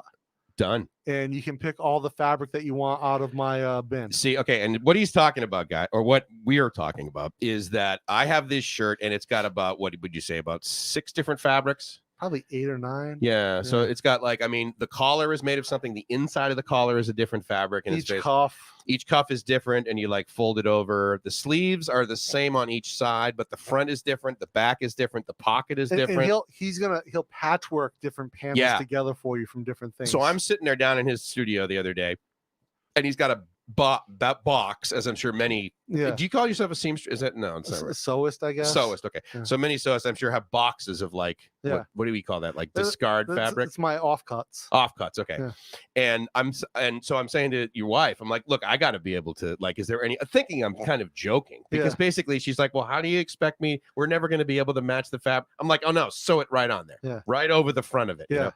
And then I see your box, and I'm thinking, oh my god, how cool would it be to have a patchwork shirt, man? It's absolutely crazy. Yeah. So and Nong Earth is I think he works in finance, but it's his hobby. But he's very, very good. I was gonna say, I've seen some of the examples that this guy makes. I mean, this is designer fabric, runway kind of design. I mean, because some of it's way out there. It's much more fat. I make garments, right? So I make straightforward. Very utilitarian. So my design tenets are it's function over fashion. Function over form. Right. Very, very utilitarian, very minimalist, but refined. Yeah. Right. But it's human centric, right? I'm designing for people to use it, to wear it. Yes. And for decades. And forever. Right, to use a bag, it should outlast your kids, right? You should be able to hand that down. And I'm like, I want a shirt that basically looks like I sewed this together by myself on a moving train in 1977. So, but Earth is much more fashion focused, right? So he takes patterns that are really push push the limits. Yeah, like he had a call, like the back of his shirt was a shirt on backwards. Yeah. But it wasn't just like he just put this on backwards. It was like 2 shirts. Yeah, he mirrored it and made it look like he has another one that buttons all the way around the side and wraps. So like that's what you want. So Jib reached out to him. She's like, how much to do a shirt? He's like $1,500 for all the patchwork stuff if you have the fabric. Okay. And I was like, yeah, just pick it out of my box. Yeah. My offcuts. Right. Because I should throw those offcuts out, right? But then I'm like, why am I going to throw these out? Like there may be someday 15 years from now I need this. Well, again, if you have the real estate, right? I mean, it's like when I had a 2.5 car garage, I'm like, well, clearly I need 17 of these fucking screwdrivers. Yeah. Because I mean, why not? What do I need the square footage now? So that'll be pretty interesting. I'm psyched to do that because again, like I've said, yes, we have Bangkok Strange t-shirts with the logo, but I want to start wearing strange shirts for every single freaking broadcast. So one of the things with the one of the things I always thought about would be ideal for the fabric is to buy an industrial shredder. And if I was doing more volume, in house, and then shred that fabric and vacuum pack it and make fire starter kits for camping. Oh yeah, it was absolutely right. Because you wouldn't have to sew anything together. You just basically make it like at the end of the month when you've got all your shit left over, you throw it in the shredder. High density. Yeah, vacuum pack like a couple ounces. No, kindling. 30 baht fire starter kit. Yeah, but one, camping's not big out here. No, and the economics on that would be lost to ship it to the U.S. Yeah, absolutely wouldn't work out. So what I want to know is, as an Aussie slob, can you fancy fellas do me a style makeover in BKK? Yeah, Aztec, for sure, man. You come out here, I will take care of you. Totally. You come out here, I'll hook you up. Let me know what your style is. I styled for one of my friends is a professor in Australia at I think Gold Coast University. He's head of pharmacology, maybe, or head of chemistry. But again, it's what your style is. Yeah. So that professor wanted like what? Like he wanted straight dapper. Yeah. And so we did them up: waistcoats, jackets, shirts. Where do you guys even find all the mirror time? Well, see, that's the thing. My preferred outfit is cargo shorts. Yeah. Right. I hate cargo shorts. I love the pockets. I hate the pockets. I love having shit in my pockets. It fucks up the silhouette. Oh yeah, I don't give a shit about that. It's functionality. This is from the waist down. But it's not, because I am full-on engineer. That is the most uncomfortable pocket to put something in. This baggy fucking. I don't even know it's there. Middle pleated cargo pocket. I hate it. Don't even know it's there because it puts weight offset on your thigh, which I find completely upsetting. I barely feel it. I can't stand it. Yeah, but I have no feelings. You always talk about your feelings. I mean, I'm never fucking doing this. But I love and I actually like ones. I would prefer. Ideally, I should probably be buying ones because these are like, I don't know, $25, $30. You get the cinches here. Oh yeah, absolutely, and they just come with it. Like, I mean, if they fall out, I'm like, whatever, it doesn't matter. Have you ever pulled the cinches on your cargo shorts? Like all the way out? No, like tied them up to. Yeah. It depends how long they are. With these, obviously, I got them tied in knots so they won't slip through the eyes, right? But for the most part, no, I don't use them to get tight on my leg. Yeah. There's no like fashion. In fact, that's the only reason that these are like cinch link because. But yeah, I like that, and then collared shirt, right? Sleeves rolled up. Yeah. In fact, it was so weird when I came over here because I'm like, okay, I'm probably gonna sweat in my goddamn raincoat, my freaking yellow trash bag that I'm all proud of myself that I own because I think I got this massive foul weather gear deployment. And so I got this t-shirt on underneath the thing. I'm like, oh, I'm gonna be prepared today. I'm wearing the t-shirt over here, and it's gonna be soaking wet when I get there. I'll hang it up just like I did, right? Yeah. And then I'll put on because. With short sleeves, it almost feels weird now. Yeah. Because I'm so used to this. Plus, the great thing is go to the beach, right? I'm on vacation, rent the motorbike, want to cruise around all day. Normally in the US, I began rolling up my sleeves because I was hot. Yeah. Right. Over here, I roll those motherfuckers down because it's sunny as fuck. Oh my God. Yeah. It's like the photons hitting my arm hurt. After 2 hours, I can't ride, and it pisses me off. So this is kind of like my style. I like doing this shirt untucked. If you go to a motorcycle shop, they sell pull-on sleeves. I wondered where you buy those. Yeah, I've seen shop. Yeah, because many people farmers wear those things. I've got a few pairs, and you probably buy them on Lazada, right? Yeah, you can get like sleeve. I probably called like sleeves. Yeah, but yeah, I've got the black ones, and they're UV. So this is the thing. If you go to the motorcycle shop, they're definitely UV resistant. Yeah, I wouldn't want to buy black ones. Wouldn't they be hotter? No, it's blocking the UV. Okay. Right, but the infrared's still hitting you. Yeah, but you're still blocking. Like the UV is what's fucking you up. Yeah. Well, yeah, but I mean, infrared's not. I mean, the actual temperature too. Yeah, but you're going hopefully like 20 kilometers an hour with the airflow. Sure, yeah. But yeah, so I like short sleeve because usually when you get shirts made out here, they want to fucking make the sleeve super tight.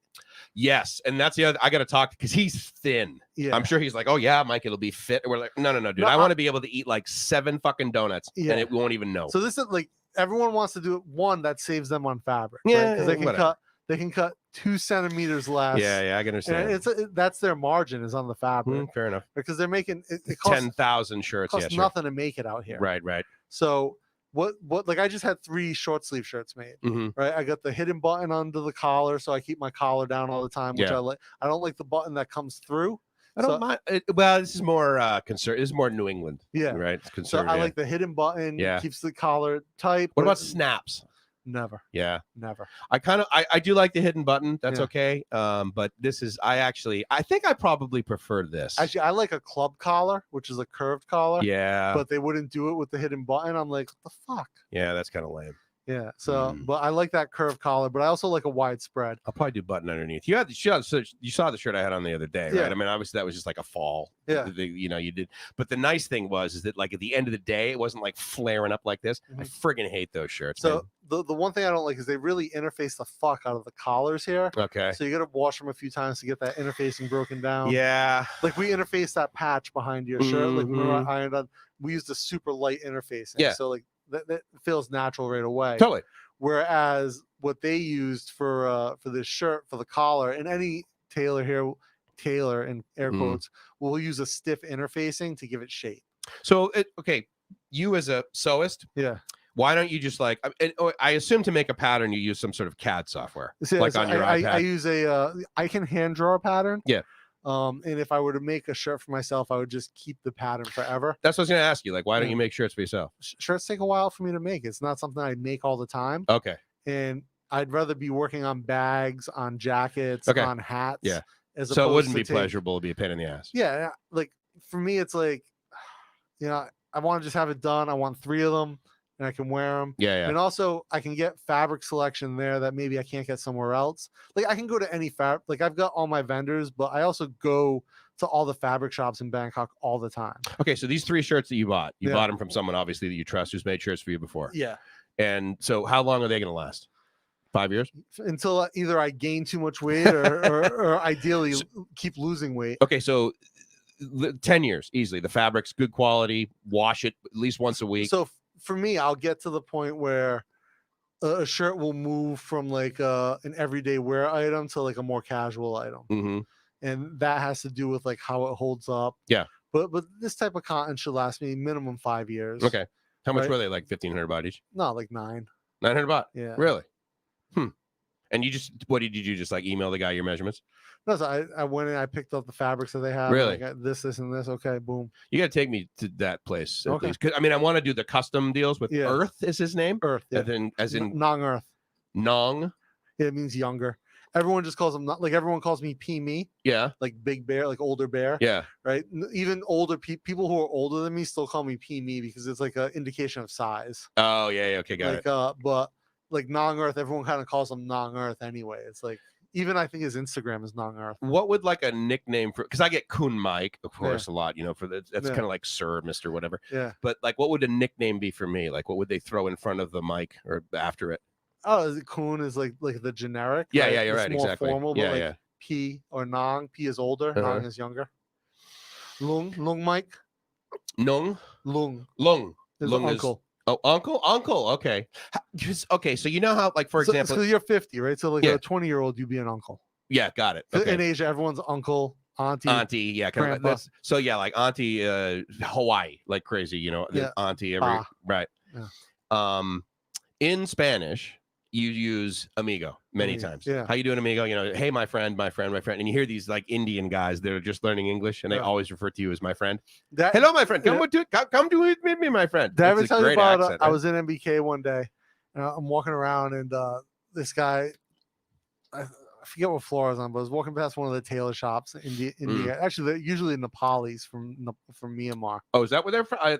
They sound Indian to me. Most of them are Nepali from Myanmar. Most of those clothiers. Okay. And so I'm walking past, and like I got the long. My beard was really long. Yeah. I had the little man bun going, and the half head man bun on my bald ass head. I love being bald. And so I walked by, and I was still bald. I just had a man bun. Yeah, no, trust me. Pre-bald, I was I had a friggin' dead rat on my back. So I'm walking through, and he sees me. He's like, "Oh, my friend." I was like, he goes, "Oh, shalom." I'm like, "Oh my God, so that's I'm like, awesome." What? And he goes, "You're like, I'm a Quaker, douchebag." So I look at him, and he looks at me like giving him a weird look when he starts hitting me with the shaloms, and he goes, "Assalamu alaikum." Oh my! So he's just going right through. He's like, "Who else has a beard? Who else has a beard?" So I just kept walking. He's like, "All right, God bless you, my friend." That's great. Yeah, just God in general. Yeah, God be with you. That's friggin' great. But I've gotten the Jewish thing a few times. My hair is really curly. Yeah, I used to get that more. Yeah, when my hair is curly. So my hair is the nose. My hair is super curly. I don't really have a big nose, but I don't like. I think mine's bigger than yours. With the, trying to look at maybe with the long beard and the curly hair, I would get it a lot. I'm like, and the glass. I mean, you've got the whole look, the glasses, Jewish shirt. I'm like, look, if you want to give me free hummus, yeah, absolutely, I'll be Jewish. Dude. Yeah. Like, no problem. Totally. I mean, some baklava right now would be great on the back end, but I mean, I'll double click on some hummus, some pita bread. Can you buy that stuff? Because I mean, that is so friggin' cheap in the U.S. You go to like Trader Joe's in the U.S., you can get a big bucket of hummus and some. I mean, I can as a single guy, every single day for lunch for 2 weeks. Pita bread here is a little on the expensive side. Hummus here is like $10 for like a okay, so like 250 baht. And it's made from what? Chickpeas. Yeah, they don't make those here. Make them. They don't grow them here. They make them here, but the factory up at Tumtani. They sew fucking shirts and they make freaking chickpeas. What the hell? No, they don't. They don't grow those here. Where do they grow? Where do chickpeas grow? I have no idea, but not here. It's not a native thing here. What if it's in the U.S.? Yeah, the beans, right? Where do they grow? Well, you can grow obviously a ton must of be shit from in the Middle U.S. East. Yeah, right. Greece, right? Isn't that like sort of the? Yeah, but yeah, hummus. So, in the other thing here, naan bread. Like if you go to Indian restaurant, naan bread's crazy expensive. Yeah, here. that's that. I know. I noticed. I was like, what the fuck? You go to Malaysia though, it's like a ringgit, 2 ringgit at the most. What's the exchange rate over there now with ringgit? It's like 100, couple thousand. No, so 1 ringgit would be that like 8 baht. 8 baht. Okay, so then 1 ringgit is basically 30 cents. Yeah. Okay. About. Got it. All right. But a determined salesman would have kept going. Amish, yeah, right, exactly. Just going through all the religions. Yeah, he had a very limited window, right? Because I'm just walking through. Oh, so what about the walking? Do you walk faster than every single person around you around here? Yes.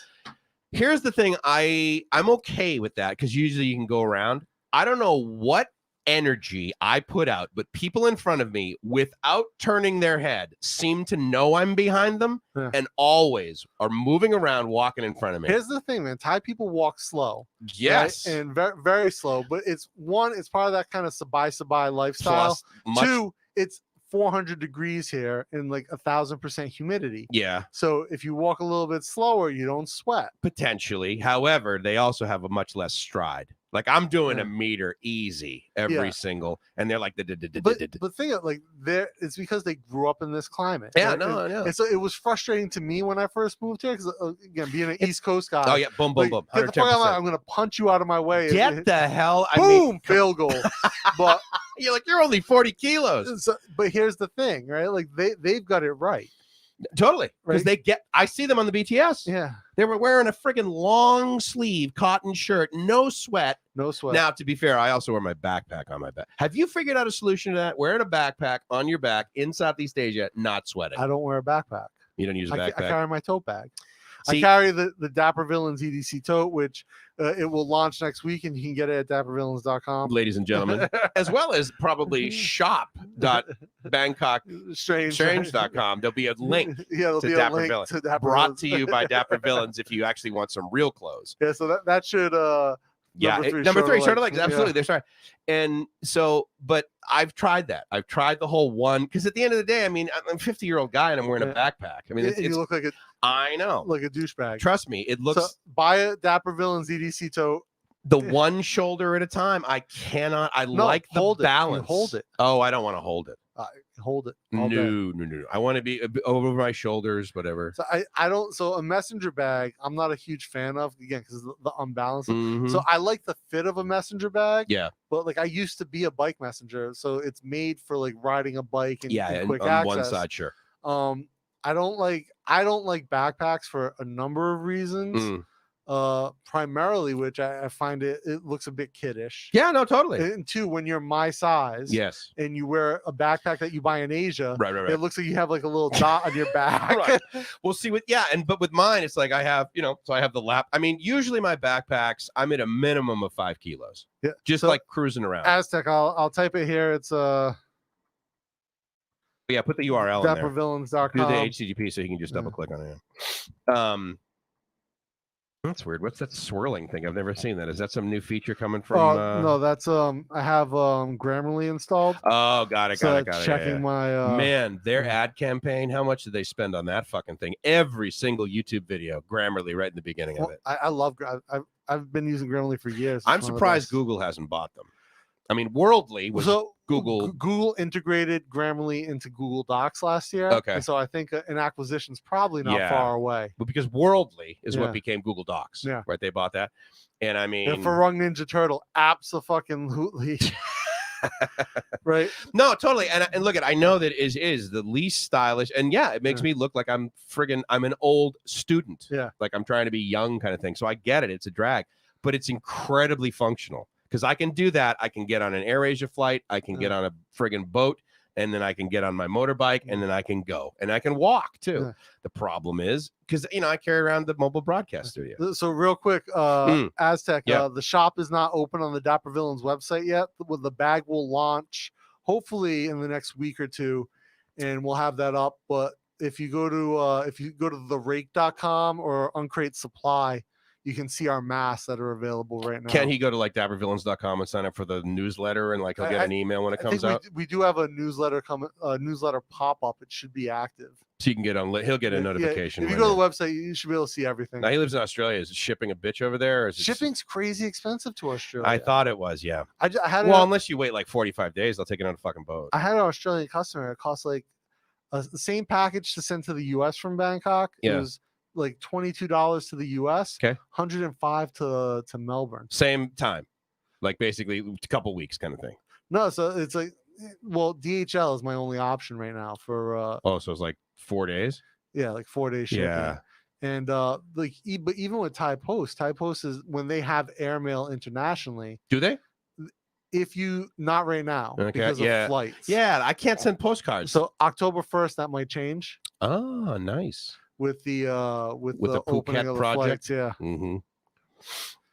flights, but fucking like I feel bad for my Australian customer. Like I was talking to a clothier in Sydney who wanted to buy my mask. Yeah, it's like 100 piece minimum for like a retail orders. Okay, yeah, it should make sense, right? Because it's a low cost item. Yeah, and at wholesale, and I was like, it's 100 piece minimum plus shipping.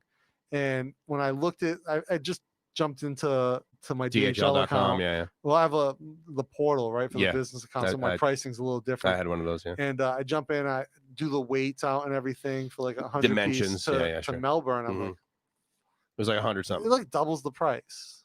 Crazy. Oh, not doesn't it adds like 50% to the price. So how in the United States they have FedEx Ground, significantly cheaper, obviously, than this overnight stuff. Yeah, EMS, Thai EMS. Not right now is not shipping to Australia as far as I know, Aztec. So it's because of flights. Thai Post, EMS is part of Thai Post. Thai Post is linked to Thai Airways. And as a result, they're not going. Where flights are not going, EMS is not doing airmail. So obviously EMS is what I would prefer to send to my Australian clients. Right now I can send EMS to Malaysia and Singapore. Oh, yeah. But it's really delayed. So they're holding it until they hit a volume. Like a full plane. And then they're shipping it. Yeah, so it's like going once every week or once every 2 weeks. And unfortunately, Australia is not on the list. I don't know if that will change October 1st. If it does, then obviously shipping to Australia will be much easier for us. But yeah, I feel you guys get fucked. And I heard like cars in Australia are priced like similar to Thailand because of imports. What, like 200% duty on a fucking like Lexus? Like it's crazy expensive compared to like in the U.S. cars are cheap as fuck. No shit. What like you So had is gasoline. you had Acuras. What was an Acura's like 60,000? Obviously it depends what you get. So my low end Acuras were about 30, 32. My high end, and by high end I'm talking the TL, which is all wheel drive, 350 That's horsepower. the high end. It's basically there's like one other above you, and it's just got like bitchin' more leather. Yeah, that was 58. So 58 for like. And they're making like $100 on this thing. It's volume in the US. It is all volume. But like that's like super high end Acura, which is a dope fucking car. It's basically like a BMW, Mercedes. It's like the BMW of Honda. Yeah, it's a Honda. Totally. Right? And I bought those cars because better than BMW, better than Mercedes. The electronics in them were friggin' amazing. The UI UX. Yeah, absolutely. Yes, totally. Yeah, the user experience was outstanding. So here we go. $500 tech item in the US is easily 50% more in Australia for zero reason, and no, not including the exchange rate. So what's a MacBook Pro and then cost? Shipping, it's a pain in the ass. Arse. Makes they say arse. half of Amazon useless stuff. Yeah, absolutely. Oh, yeah, that sucks. Yeah. You know, well, it's like using Amazon here. Yeah, so I have there are some things I have to get from the US. Yeah, sure. And through Amazon, and like the shipping here could easily double the cost of the item. Yeah. I've been trying to buy. I shave my head, obviously, but basically what I do is I shave my face, and now the surface area of my face is just quadrupled. Yeah. So now I can. I thought you were gonna grow a beard. No way. Didn't we decide this on the last Here's episode? the thing: any hair that comes out of my head ends up gray. That's fine for a beard. No, it adds massive age to me. Not for a beard. I have never looked as young as I do having no facial hair. Grow a beard, and it's not about looking young; it's about looking manly. No, you kidding me? I'm not worried about. Why do I need to look manly? I've got the best friggin' girlfriend in the entire world. Exactly. She doesn't care. She wants you to up the game a little. No, trust me. I get facial, and this is pretty common for most Asian women. Interestingly enough, they're not a big fan of facial hair. I found the exact opposite to be true. Really, like all the girls you dated. Love the beard. Really? Yeah. Oh yeah. No, every single one. Now again, to be fair, I also showed up hairless on the face. So maybe it's the delta. Maybe it's the change. I think I told you this when I first started dating Jib. I had just shaved my beard completely. Okay. I was like maybe 3 weeks into the regrowth. So it looked like the sides, not the chin. Yeah, it looked like the sides. But I was like taking a daily photo of like I was gonna do the year. There you go. The year-long beard. Sure, right. Yeah. It was on my old iPhone 5. Ended up in Movember. Yeah, and but so Jib thought like that, like just kind of like a slight beard was like my norm. I was like, well, to tell you the truth, at the beginning of this project, right? And she was like, oh, good or bad? Well, at first she was like, but then she was like, now when I trim it too short, she's like, I don't like it. Really? Yeah. All right, fair enough. So I'm telling you, like. No, like full shave. Like Bear said, man. I grow the beard, get on TRT, you'll be good to go. Just not. I mean, I may do the TRT thing because I'm 52, right? So there's a reality. I'm thinking about it. Like I'm 42. Well, I'll be 42 in December. So I'm like, yeah. And when Bear told me how cheap it is, 3,000 baht for 6 months. Yeah, and he does I mean, I get it's like basically there's like an EpiPen, basically, yeah. right? I mean, he's not like, injecting hair because trust me, there are certain behaviors that I stay away from because they freak me out. One of them, firing firearms. Oh, I love firearms. Yeah, I got to stay away. It freaks me out. Totally terrified because of a past experiences. Needles. Whenever I go and give blood, I put my arm down and I look the other way. I cannot watch the needle go into my body. It freaks me out. What's that got going on over there? So yeah, I had all facial hair as a young bloke, get old, and suddenly I get hair and it's all gray. So I'm actually the other day I had my shirt off and Jim's like, "Oh, you have gray body hair now." I was like, "Whatever." Silverback.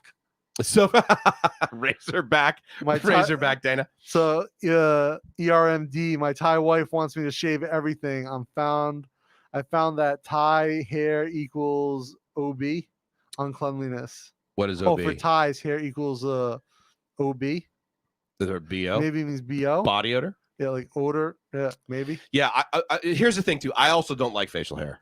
So like I don't like how it feels. I don't like I like Silverback, that's it. Yeah, Silverback, absolutely.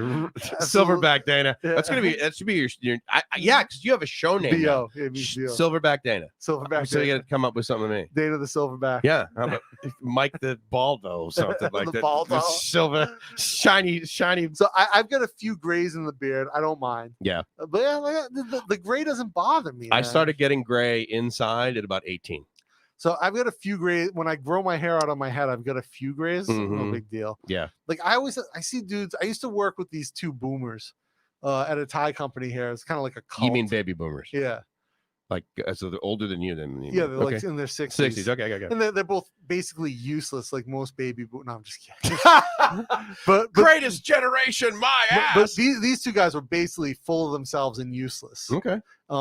But they both dyed their hair, and it's like so obvious, like this jet black. Yeah. And they'd be gray one day, and they come in the next day with this jet black. Well, you've seen my videos from like a year ago. Yeah, you kind of look like a douchebag. Yeah, and what's crazy is you would have looked better with the gray ponytail than no. that black ponytail. I tried that. Trust me, I didn't. That's in your head that you think it doesn't look good. No, you gotta own it. This is experience. This is judgment I got from many other women. It was amazing. They were like, "Oh no, if it's darker, you look younger." Now that said, most of those comments came when I had more hair. Yeah. When it wasn't like Aztec. I'm 42. I'll be 42 in December. I'm 41. Yeah, but is in the Thai way, you're 42. Yeah, you're in your 42nd year. Yeah, I'm in my 42nd. So the Thais, I'm 42. But I'm basically 53. I'll be 41 until December 30th. Yeah.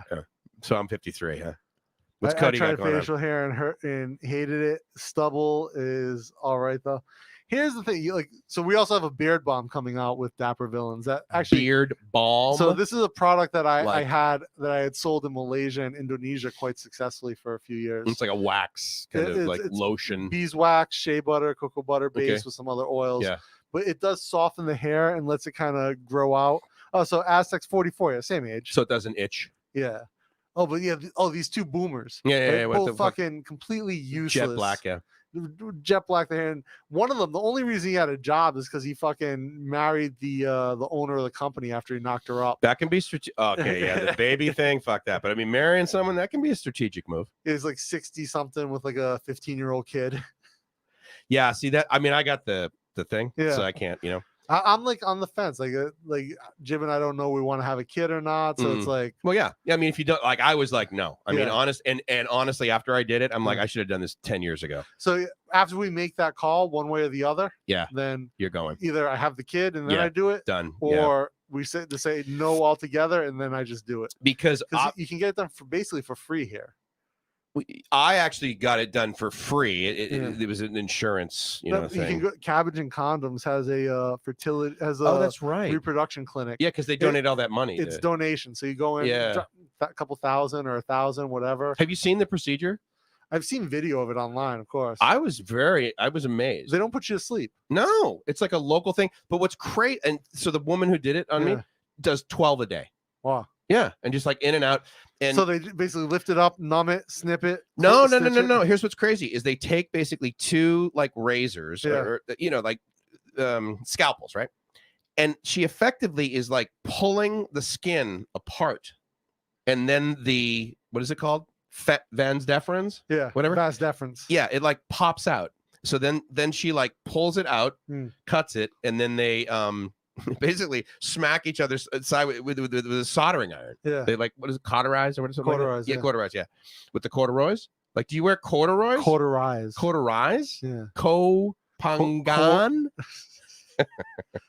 So yeah, and then she like literally lets go, and they go. The body pulls it back in, so you end up with these like dots. And then the first day, there's like a little bit of pain, right? You put like peas on your balls. Basically, you're just sitting there at home. And then you wake up the following morning, and your balls are black and blue, like someone hit you with a baseball bat. Damn. And I don't necessarily know how that happens because I mean, there's no like real. I mean, yes, there's an operation that's occurring, but there's not like muscle tissue that they're like removing. Or if I just get on the TRT, then my sperm count will drop and I won't have to worry about it. Well, see, and here's why I said to myself after I had it done, oh my God, I should have done this 10 years ago. Yeah. Is because I would date girls, right? And then there would be that thing in the back of my mind, oh my God, I hope she doesn't get pregnant. Yeah. Because something broke or whatever.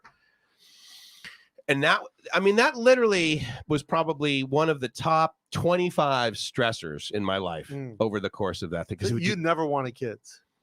Well, I certainly didn't want unplanned ones, as they say. And I mean, honestly, until I met Gracie, I was just like, marriage is friggin' stupid. Yeah. Like, why would you do that?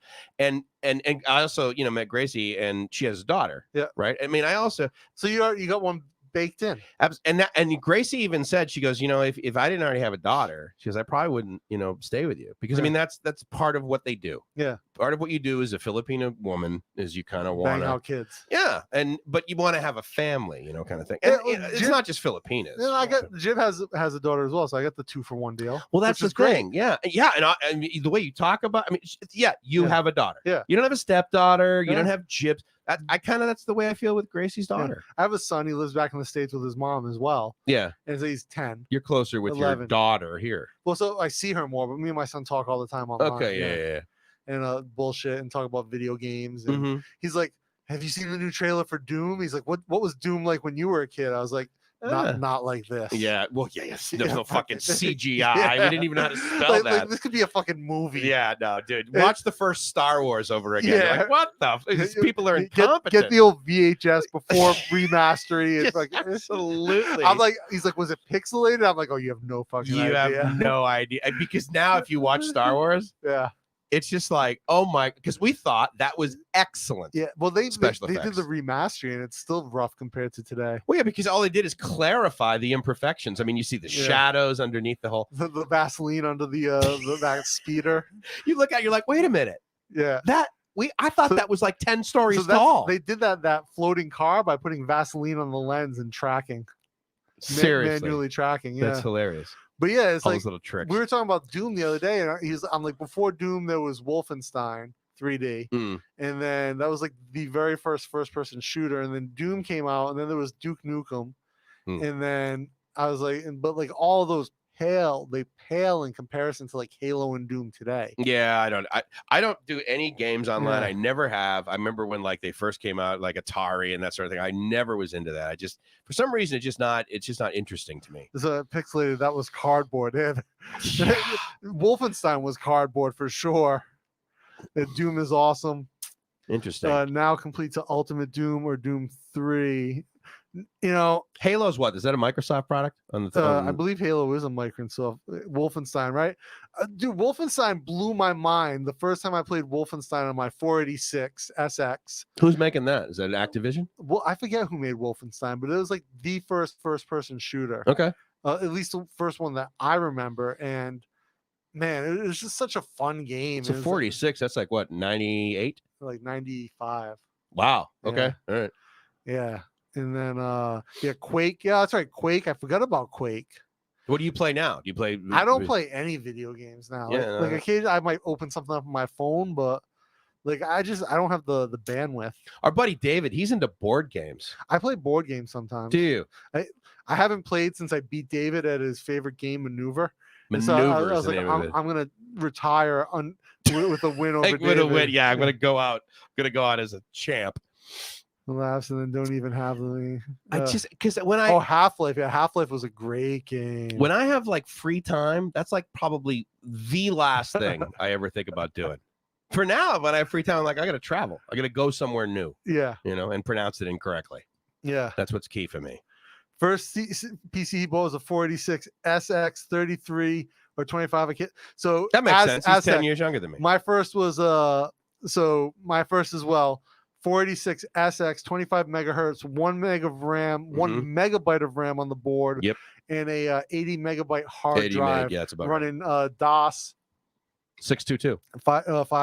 Oh, 50. Okay. DOS 50, and then eventually I was able to upgrade and add Windows 3.1 on. Yeah. Well, first you had to install DOS 6.2. Yeah, and then add W for W. And then Windows for Workgroups. You would boot into DOS, and then you have to drop down to the C prompt and run. Sure, yeah. And then I remember I got a bootleg version of 3.1.1 for Workgroups, which allowed networking. Windows for Workgroups is amazing. And I was able to add a network card. Coax. And my friend would bring his computer over. Oh, yeah. And we would have early LAN parties point to point. Absolutely. Yeah. That's how I did my first internet radio station. One of the PCs was the encoder. Doom was made by ID, yeah. Oh, okay. I didn't know that.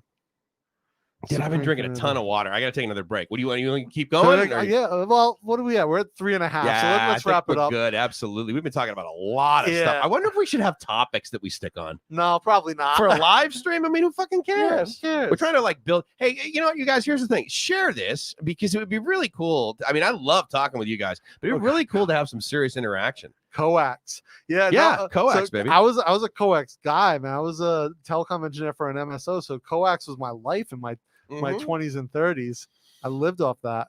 RG, let's see, what was I using? RG58 probably, or RG6? RG6, RG58, and 59. 59. But 59 that was 50 ohm or 75. 59 is everything's 75 in the US. 75, okay, yeah. In the US, everything's 75. Well, how the hell do you just chew 3.5 hours out of my day? I know, exactly, right? That's the thing. And we're not monetized. We're just fucking shooting this shit. Just Bangkok life, man. Bangkok Strange. That's exactly. Come on over here, retire, and work your ass off doing nothing. So this studio that we're in now, I think we will do an episode in the future about this. Maybe we'll do a short video, dude. When you get the 360 camera, we'll do something absolutely about the studio. Yeah. But so this studio is the podcast studio on my second floor above my design studio, which is downstairs. And so, yeah, maybe we'll shoot like a short video about what the podcast studio is. It really is just a little room upstairs. Literally, like outside, there's a door that goes out to my back patio where my laundry is. We could do that. We could do laundry episode. The laundry episode. Yeah. In my last job, I went to install internet at a place that had a mix between coax, Cat5, and B Wi-Fi. Was such a nightmare. Oh damn. Yeah. When I first started in telecom, I would do cable, so I'd do video installs, and I would do phone. And I remember going into old houses with punch. And like butt set, punch set. But I remember like the big punch downs that were a fucking mess. Yes. Because they had changed providers over the years. And like 3 people piped into it. I would call the number and just run my finger down till I felt the tip and ring. That's one. Okay. It's this one. This is 110. It's with the light. Absolutely. This was, oh God, that was 2010. Dude, seriously, fuck. 2010 and you still had friggin' coax? That's crazy. That's insane. I had my ISP in Mexico, and that was basically around 2000. Yeah. And I was doing let's see, I was doing satellite backhaul in the middle of the desert, nowhere. I had to, panels and everything. I'm surprised you couldn't get microwave out to like a city. Good. It was fucking expensive as hell. I mean, they were more expensive than the satellite. Well, don't forget the satellite systems I was bringing down there were the consumer grade ones, tweaked out. That's right. You're telling me you were like Dish buying Network, them up in the U.S. Yeah. Starband, which was part of the Dish, platform, and then all DirecTV. Down, no up.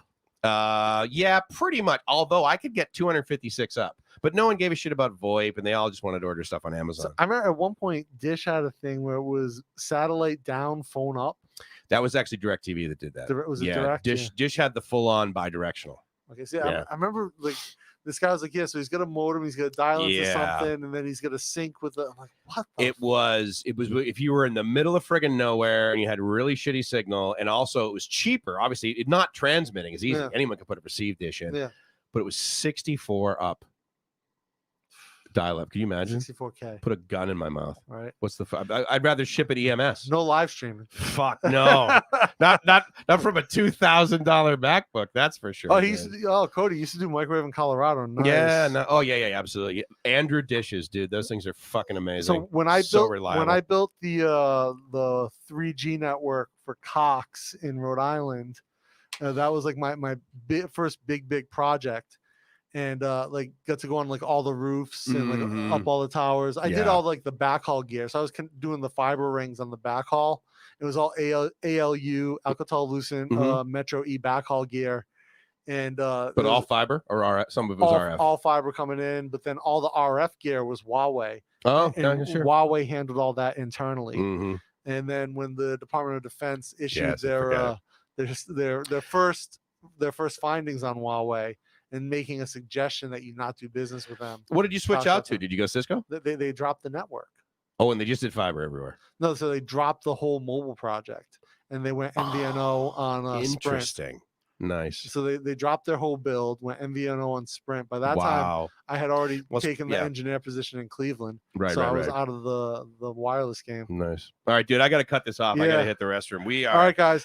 Thank you so much. Loving you guys for coming by. I appreciate you guys coming on. 3.5 hours. Appreciate you guys just hanging with us. Awesome. Episode drops tomorrow. It will be the one we recorded the other day. The topic episode, just you and I. Okay, cool. Yeah. I forget.